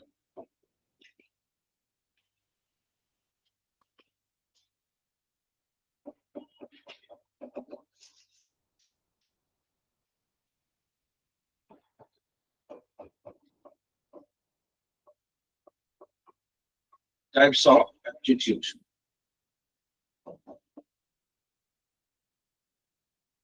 Difference between attitude and aptitude।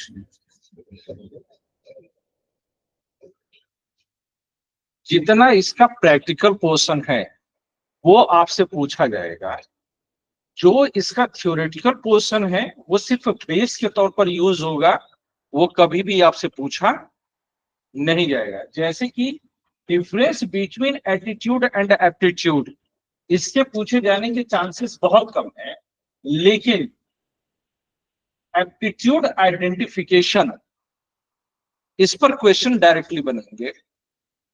ये केस स्टडी में भी आपको डायरेक्टली यूज करना है। तो हमेशा याद रखिएगा कि आपको प्रैक्टिकल अप्रोच पर ज्यादा जोर देना है। नेक्स्ट वन इज द, इसी में बढ़ाइएगा, foundation values for civil services.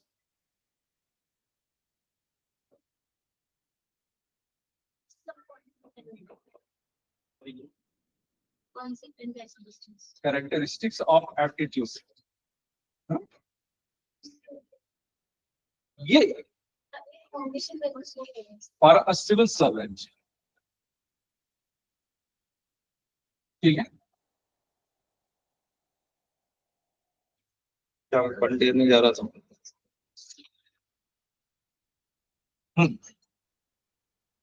ये यही लाइन है, इसको तारीफ करें।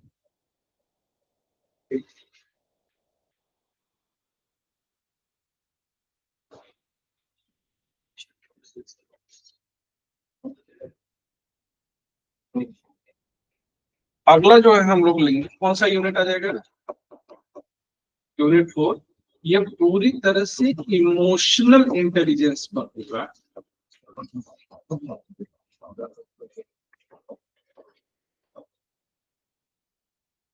ठीक है, अभी क्या हो रहा है कि हम लोग जो सिविल सर्विसेज में, ये वो पॉइंट है जिसने की एथिक्स को आपके पेपर में इंट्रोड्यूस करने की जिम्मेदारी दी है। अब तक हम लोगों ने जब शुरुआत में रखा था तो हम लोग पूरी तरह से आईक्यू पर डिपेंड करते थे। अब क्या है कि आईक्यू के साथ साथ ईक्यू की भी जरूरत है।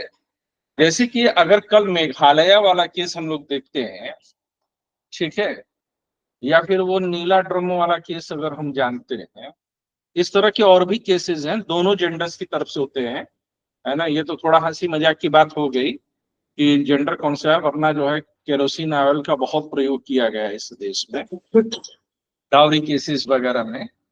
तो प्रॉब्लम कहां पर आ रही है, प्रॉब्लम ये आ रही है कि हमारे देश में पूरी तरह से सोसाइटी में आईक्यू लेवल पर जोर दिया गया है कि कौन कितने अच्छा मैथ्स के प्रॉब्लम सॉल्व कर ले रहा है, कौन क्या कर ले रहा है।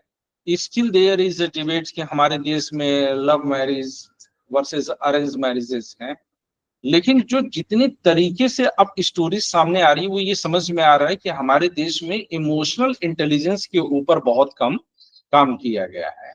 हालांकि इसके अलावा जो है, जब आप गवर्नेंस पढ़ेंगे तो वहां पर जब आप स्मार्ट गवर्नेंस को पढ़ेंगे तो स्मार्ट गवर्नेंस में भी आपको इस इमोशनल इंटेलिजेंस के ऊपर आपसे काफी क्वेश्चन किया जाएगा। लेकिन वहां पर जो क्वेश्चन किया जाएगा वो थ्योरेटिकल पोर्शन है, गवर्नमेंट इसके लिए क्या कर रही है उन स्कीम्स के बारे में है, लेकिन जो हम लोग इस पेपर में एथिक्स 4 में पढ़ेंगे, जीएस पेपर 4 में, उसमें हमें इस बात पर जोर देना होगा कि हम किस तरह से इसे डेवलप कर सकते हैं, किस तरह से इसके यूज करके हम तमाम जो है कॉन्फ्लिक्ट्स को रिजॉल्व कर सकते हैं, कॉन्फ्रंटेशंस को और कम कर सकते हैं। ये इन पर हमको देना है, और इसका जो नजरिया होगा वो दोनों ही होगा। ऐसा नहीं कि ये नजरिया केवल ब्यूरोक्रेटिक चश्मे से देखा जाएगा। ब्यूरोक्रेटिक चश्मे के साथ साथ जो है हम एक पर्सन की लाइफ में भी जो तमाम तरह के कॉन्फ्लिक्ट्स हैं, चाहे वो इंटरनल हो चाहे एक्सटर्नल हो, उसको आप कैसे रिजॉल्व करते हैं, इस पर जोर देंगे। ऑलराइट, तो ये पूरी तरह से इसके प्रैक्टिकल अप्रोच पर भी हम लोग फोकस करेंगे। जरा इसके पॉइंट्स उठाइएगा। पहला, डेफिनेशन ऑफ इमोशनल इंटेलिजेंस। पर कभी भी आपसे डेफिनेशन पूछा नहीं जाएगा। अगला जो मुझे लगता है कि इंपॉर्टेंट हो सकता है वो है इमोशनल इंटेलिजेंस इन इमोशनल इंटेलिजेंस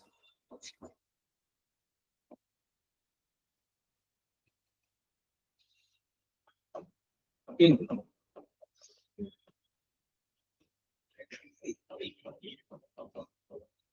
इंडियन कॉन्टेक्स्ट। पूरी दुनिया में इमोशनल इंटेलिजेंस अलग तरीके से काम करता है, अपनी साउथ एशिया में ये अलग तरीके से ही काम करता है। मैं इसका एक एग्जांपल आप लोगों को बताऊं। यूपी बिहार ये दो स्टेट्स लगते हैं, तो उनके बॉर्डर के बीच की कहानी है कि बिहार से एक मेरा फ्रेंड है, वो यूपी की तरफ एंटर किया, तो उससे मिलने के लिए हम भी काफी ट्रैवल करके गए हुए थे। तो जब वो आया तो मैंने देखा कि वो अपने बुलेट का जो है प्लेट नंबर वगैरह निकाल करके, तो वहां से हम लोग को कुछ आगे और ट्रैवल करना था, तो प्लेट नंबर वो लगा रहा था, वो अंदर कहीं रख रखा था बैग वगैरह में। तो हमने कहा कि ये नंबर प्लेट तुम अभी क्यों लगा रहे हो? तो भाई जहां रहते हो तुम्हें वहां पर भी अपने गांव वगैरह में लगाना चाहिए। तो बोला कि अगर वहां पर लगाएंगे तो गांव वाले कहेंगे कि ये जो है इतने बड़े घर से हैं, मतलब फलाना वहां पर बोलते हैं बाबू साहब। तो वहां क्या बाबू साहब हो करके ये पुलिस से डर गए। तो उनका जो है एक अलग तरीके से ही पूरा का पूरा टेम्परामेंट काम करता है। वहीं पर जब चंडीगढ़ में हम लोग जाते हैं, तो चाहे कोई देख रहा हो या ना देख रहा हो, रेड लाइट पर आप रुकेंगे ही रुकेंगे। और वो भी जो वो जेब्रा क्रॉसिंग होती है उसके पहले रुकेंगे, उसके ऊपर भी आपका जो है टायर नहीं आना चाहिए। बहुत सारे स्टेट्स में, कल रात को मैं आ रहा था एयरपोर्ट से, रेड लाइट पड़ी हुई थी, अपना ओला कैब वाला ड्राइवर मस्त होकर के चले जा रहा है। मैंने पूछा भी नहीं, मैंने कहा कि इसका इमोशनल इंटेलिजेंस अलग तरीके से काम करता है।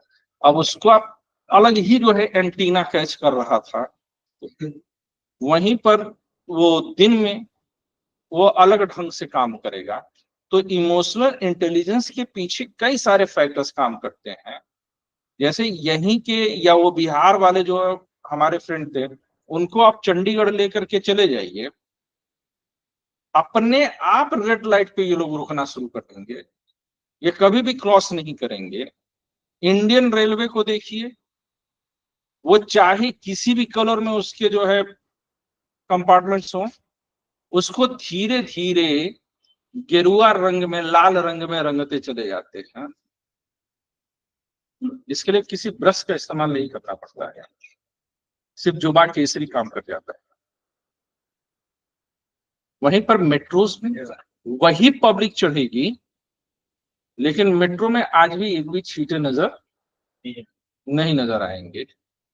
तो वो उसके पीछे का रीजन है, यही आपका इमोशनल इंटेलिजेंस है और कैसे इसको कंट्रोल किया जाता है।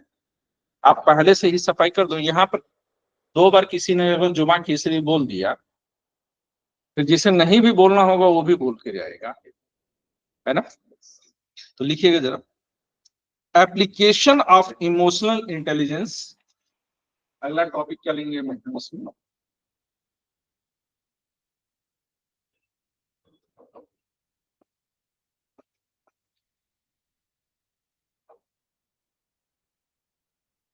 इन गवर्नेंस, गवर्नेंस में इसको कैसे यूज करना है, क्योंकि हमारा सब कुछ फोकस इसी के ऊपर है।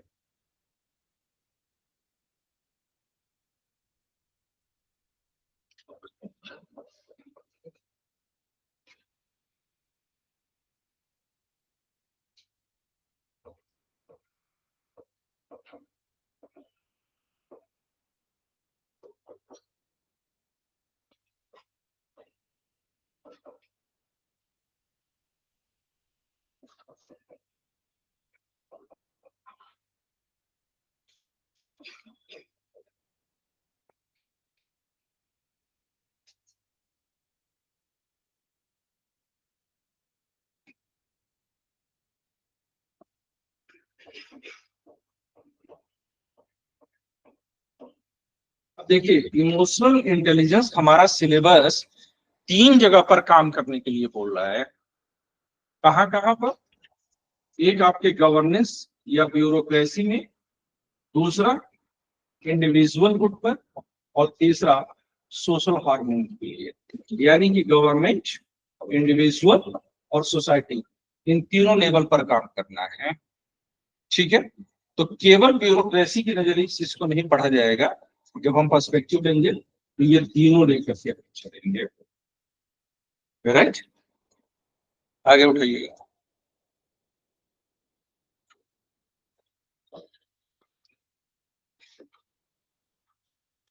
Unit 5,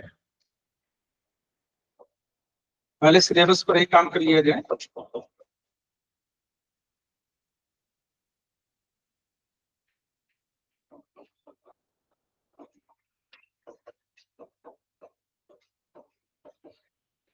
ethics in public.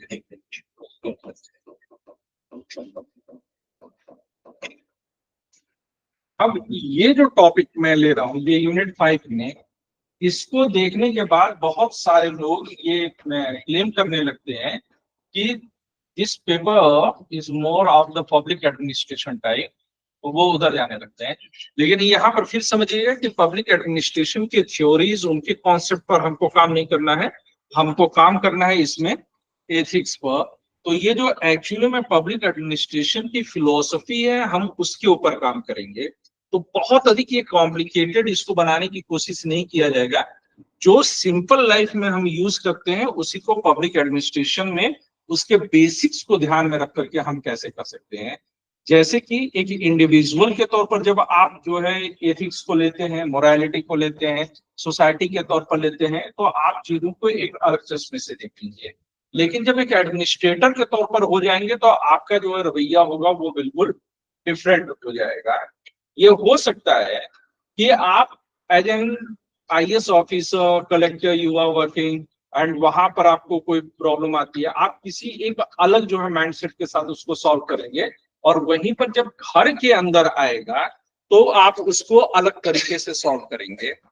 Madhya Pradesh में जो पूरी की पूरी ब्यूरोक्रेसी है उसमें आजकल जो है बहुत बड़े चैलेंजेस देखने को मिल रहे हैं।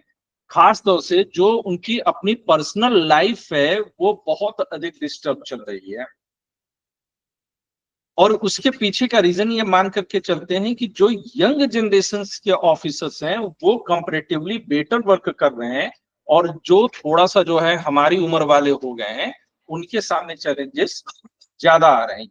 रीजन, क्योंकि उनको इस पॉइंट के ऊपर ट्रेंड नहीं किया गया है, वो उनके अपने गुडविल पर, उनके अपने एक्सपीरियंसेस के ऊपर छोड़ दिया गया है।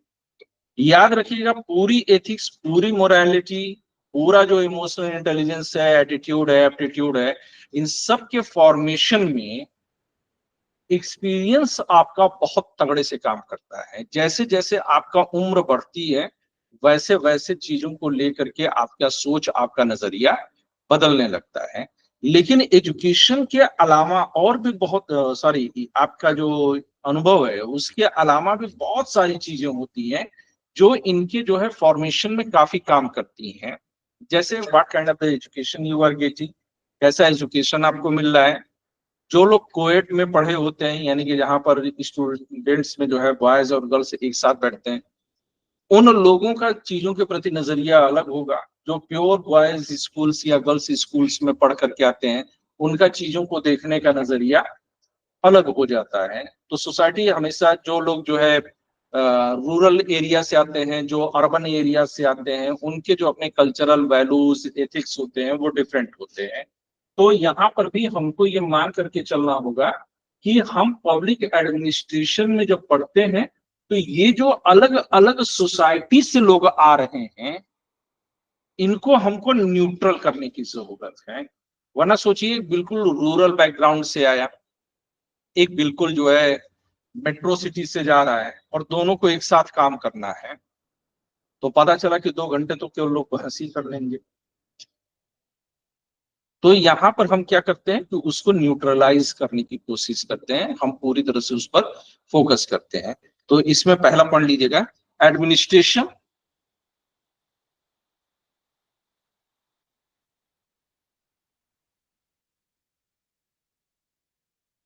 And public administration, administration and public administration.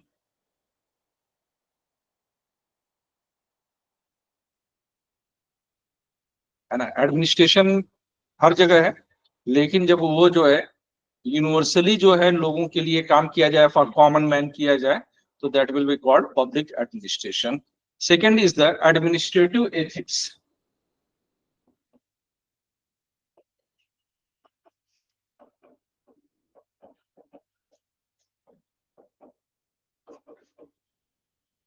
Second ARC जो मैंने आप लोग को बताया था, उसमें सबसे ज्यादा अगर किसी चीज को एम्फेसाइज किया गया, फोकस किया गया है, तो ये एडमिनिस्ट्रेटिव एथिक्स को ही लेकर के किया गया है। Next is determinants of ethics in administration.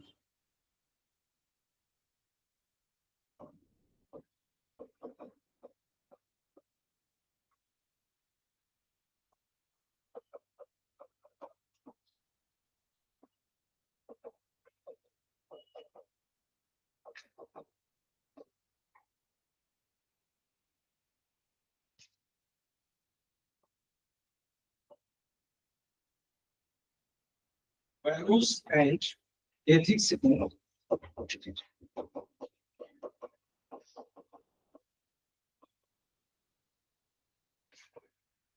Indian administration. कल एयरपोर्ट पर चेकिंग के समय में सारा सामान जा रहा, तो वो कहते ना कि सब कुछ अपना निकाल करके रख दीजिए, वाइन्स वगैरह, बेल्ट वगैरह सब हटा दीजिए, आप सब चेक होगा। मैं निकाल के सब दे रहा था, तो जो सिक्योरिटी ऑफिसर था उसने देखा मेरे गले में माला पड़ी गई। कह रहे, अरे आप तो माला वगैरह पहनते, कंठी माला, आपसे क्या प्रॉब्लम आपसे।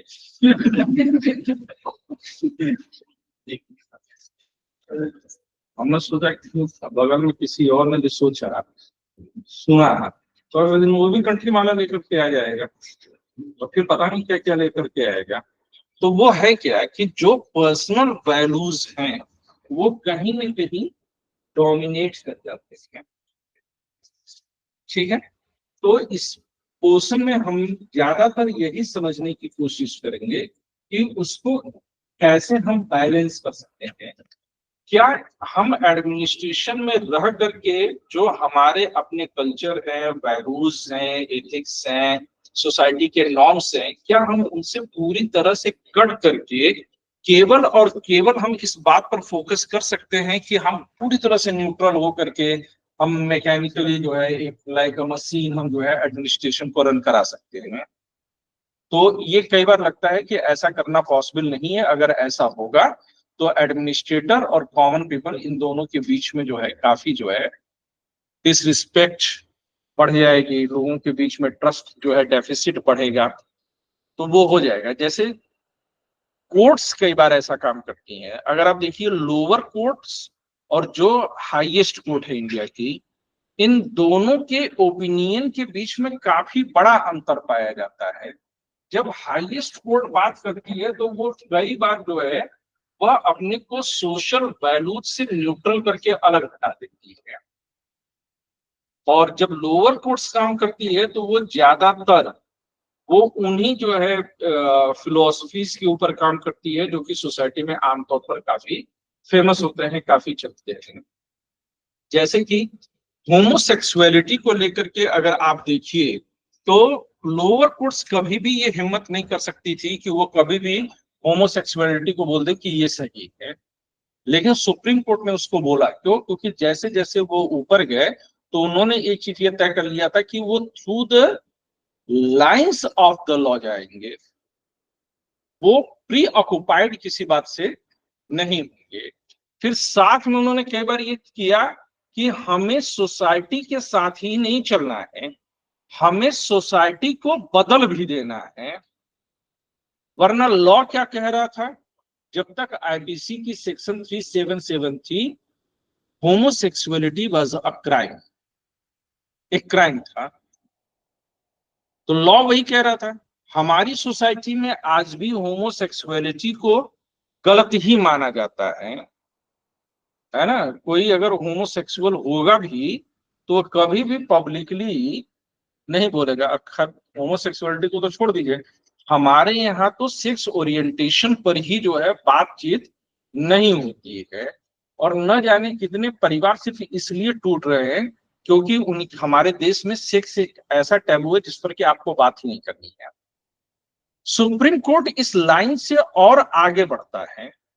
सुप्रीम कोर्ट ने सोसाइटी की जो नॉर्म्स हैं उनको चैलेंज किया कि नहीं, होमोसेक्सुअलिटी हमारे लोग कहते हैं कि रिलीजियस टेक्स्ट के खिलाफ है, हमारे कल्चर के खिलाफ है। कुछ लोग तो इसको नेचर के भी खिलाफ बता देने पर आमादा रहते हैं, है ना, जो लोग सोशल मीडिया से आते हैं तो कहते हैं कि नहीं ये इसके पूरे अगेंस्ट में है। तो वहीं पर कुछ लोग जो होते हैं उसने कहा कि चलिए सोसाइटी रिलीजन को मारिए गोली, हमारा काम वो नहीं है।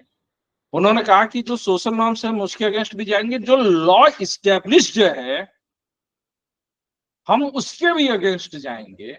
और उन्होंने आईपीसी की जो सेक्शन 377 था उसका फर्स्ट पोर्शन जो था वो होमोसेक्सुअलिटी को लेकर के था, और उन्होंने उसको पूरी तरह से स्ट्रिक डाउन किया और कहा कि ये कभी भी एक ऑफेंस के तौर पर काउंट नहीं किया जाएगा। उन्होंने वो कहानी ही खत्म कर दी। तो अब उन्होंने किया क्या, अब उन्होंने एक नए नॉर्म, एक नए वैल्यू को गढ़ने की कोशिश की। अब जब आप एडमिनिस्ट्रेशन में होंगे तो अब कोर्ट ने तो कह दिया, आप एज ए ब्यूरोक्रेट इसको किस तरह से टेकअप करेंगे, कैसे इसका बैलेंस बनाएंगे।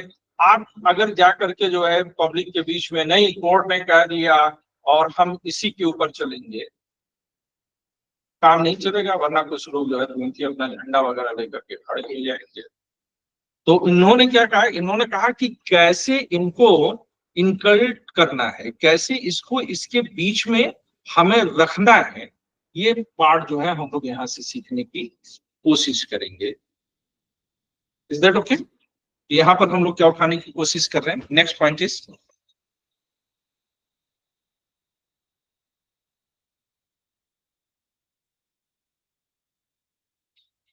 Civil service activism.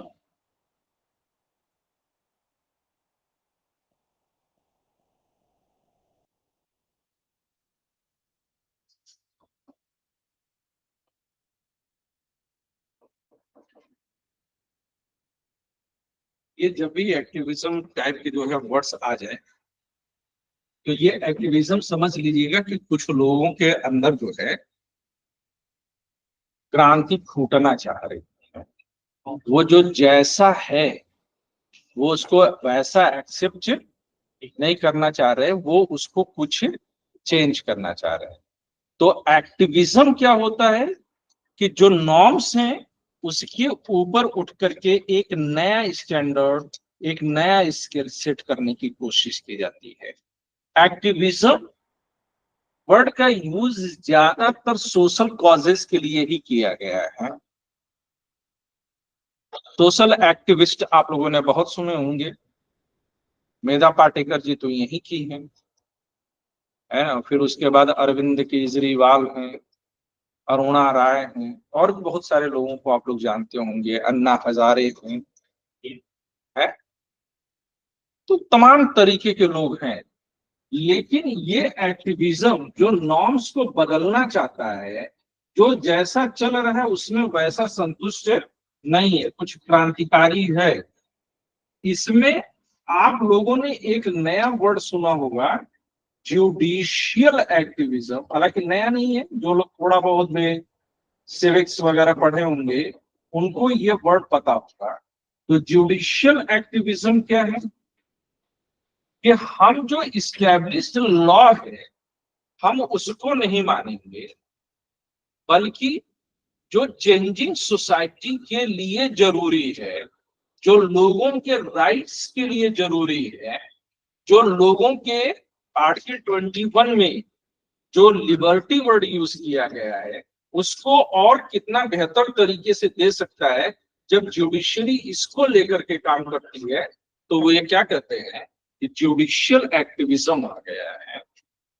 अब यही जो मैं आपको 377 वाली कहानी सुना रहा था होमोसेक्सुअलिटी की, वो जुडिशियल एक्टिविज्म का पार्ट है।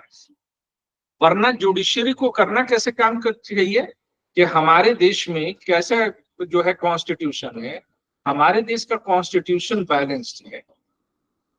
बैलेंस्ड किस फॉर्म में है कि कोई लॉ बनाएगा, लॉ मेकिंग का काम करेगा, तो कोई उसका एग्जीक्यूशन करेगा उस लॉ का, तो कोई उसको जो है रिव्यू करेगा। रिव्यू करने में इनको बेसिकली क्या करना है कि जो सोसाइटी में कॉन्फ्लिक्ट आ रहे हैं अलग अलग लेवल पर, उस कॉन्फ्लिक्ट को रिजॉल्व करें। लॉ बनाएगी हमारी पार्लियामेंट, इस लॉ को ही एग्जीक्यूटिव जो है वो, या जो ब्यूरोक्रेसी है वो क्या करेगी, एग्जीक्यूट कराएगी with the help of political executives. और तीसरा पार्ट है जुडिशरी, वो इस लॉ के अकॉर्डिंगली लोगों के कॉन्फ्लिक्ट्स को रिजॉल्व करेगी इस लॉ के अकॉर्डिंग, है ना। जब तक कि हमारे यहाँ ट्रिपल तलाक एक फॉर्मेट में चल रहा था, सुप्रीम कोर्ट भी उसके हिसाब से ही कहानी सुन रही थी। फिर एक दिन ऐसा आता है कि लॉ चेंज हुआ और ट्रिपल तलाक के लिए कुछ स्टैंडर्ड्स बना दिए गए। अब कोर्ट के सामने जो भी कॉन्फ्लिक्ट आएगा वो इस लॉ के हिसाब से ही सुनेगा। तो इस्टेब्लिश्ड लॉ के हिसाब से ही इनको काम करना था, लेकिन कई बार ये इस्टेब्लिश्ड लॉ के हिसाब से काम न करके ये कैसे करते हैं, ये जो सोसाइटी की नीड है, लोगों की फ्रीडम एंड लिबर्टीज है, उसके लिए ये लिखे हुए कानून के ऊपर चले। जब तक, मेरी बात को समझिएगा, एक टर्म है आप लोगों के लिए, judicial restraint. The word is judicial restraint. Judicial restraint में क्या होता है कि whatever has been written, courts will act according to that. It is judicial restraint. But जब उस इस्टेब्लिश्ड लॉ से अलग हट करके उसको और बेहतर बनाने के लिए कोर्ट्स काम करती हैं, तो वो फिर क्या कहलाती है, activism. Why I'm emphasizing too much on the activism? Because आपको हर जगह इससे सामना होगा। किसी भी पेपर में आप चले जाइए, एसए में चले जाइए, paper 1, paper 2, paper 3, paper 4, most of the optionals, ये वर्ड आपको हमेशा जो है चौंकाएगा। You must know it.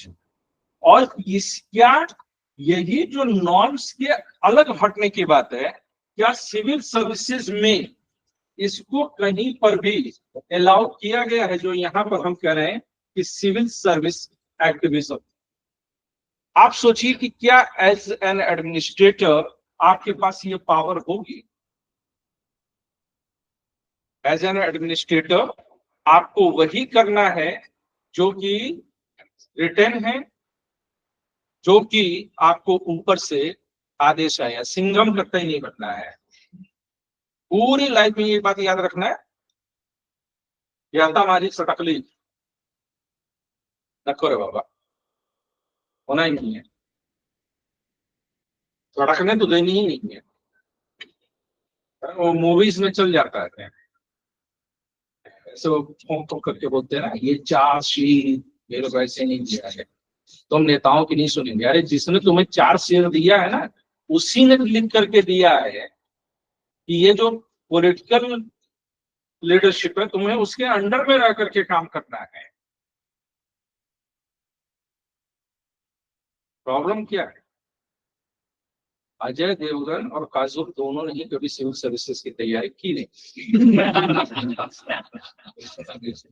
तो कुछ भी बोल सकते हैं वो, है ना। अगर 12वीं फेल में भी अगर इन लोग को मौका मिल गया होता तो शायद अगला सिंघम न बनता। तो उनकी सटकती रहती है, उसके पीछे की वजह ये है कि वो एक्टिविज्म को लेकर के चलते हैं। वो तमाम नॉर्म्स वगैरह तोड़ देंगे, वो रोड पर, एक तो जो है कभी भी इनको गुंडे को मारना होगा अकेला क्यों जाते हैं सब, सिस्टम है ना बाबा आपके पास, तो सिस्टम के जरिए जाइए, ऊपर से नीचे तक कोऑर्डिनेट करिए।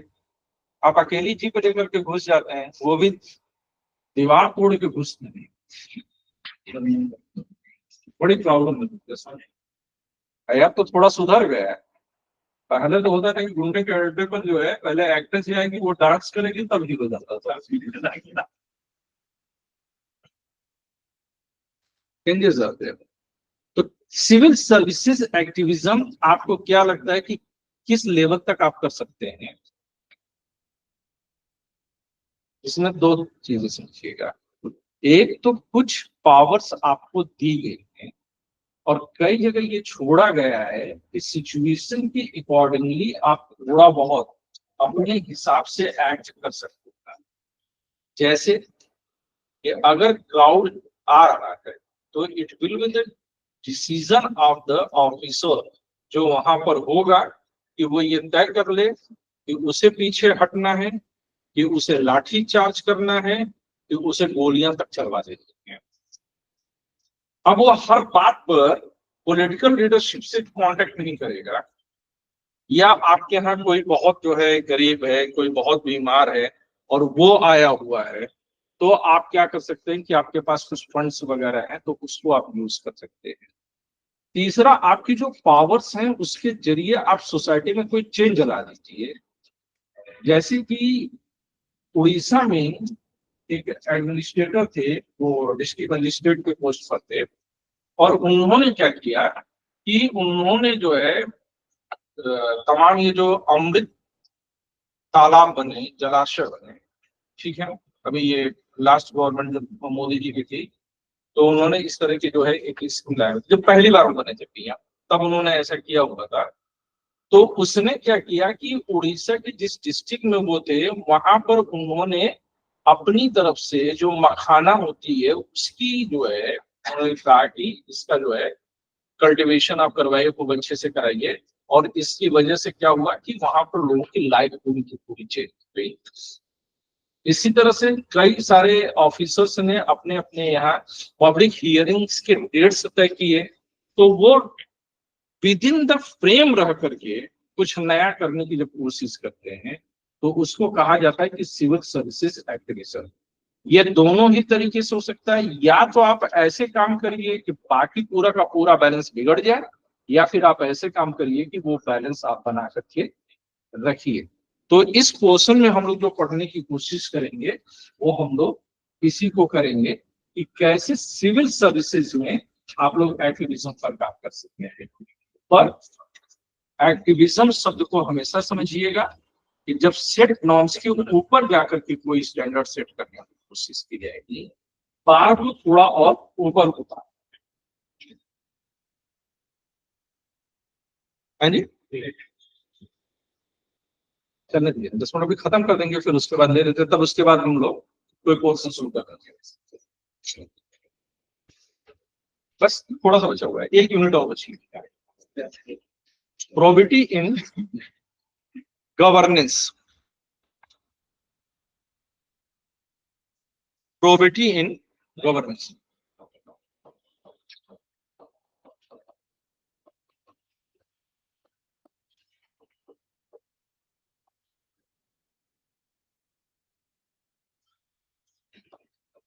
कौन सी यूनिट हो गई थी? यूनिट 6 हो गई थी। तो इसमें हम लोग को क्या करना है?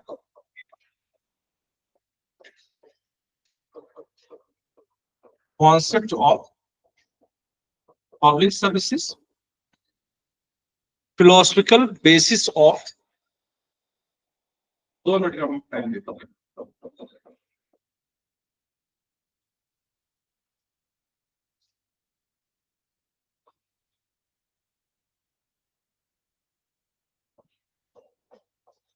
Of governance and प्रोबेटी,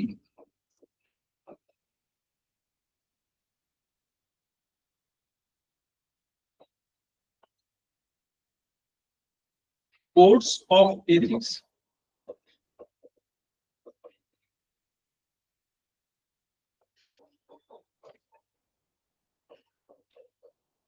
work culture. Alright, तो अब इसके बाद जो है हम लोग फर्स्ट यूनिट से आफ्टर द ब्रेक काम शुरू करेंगे।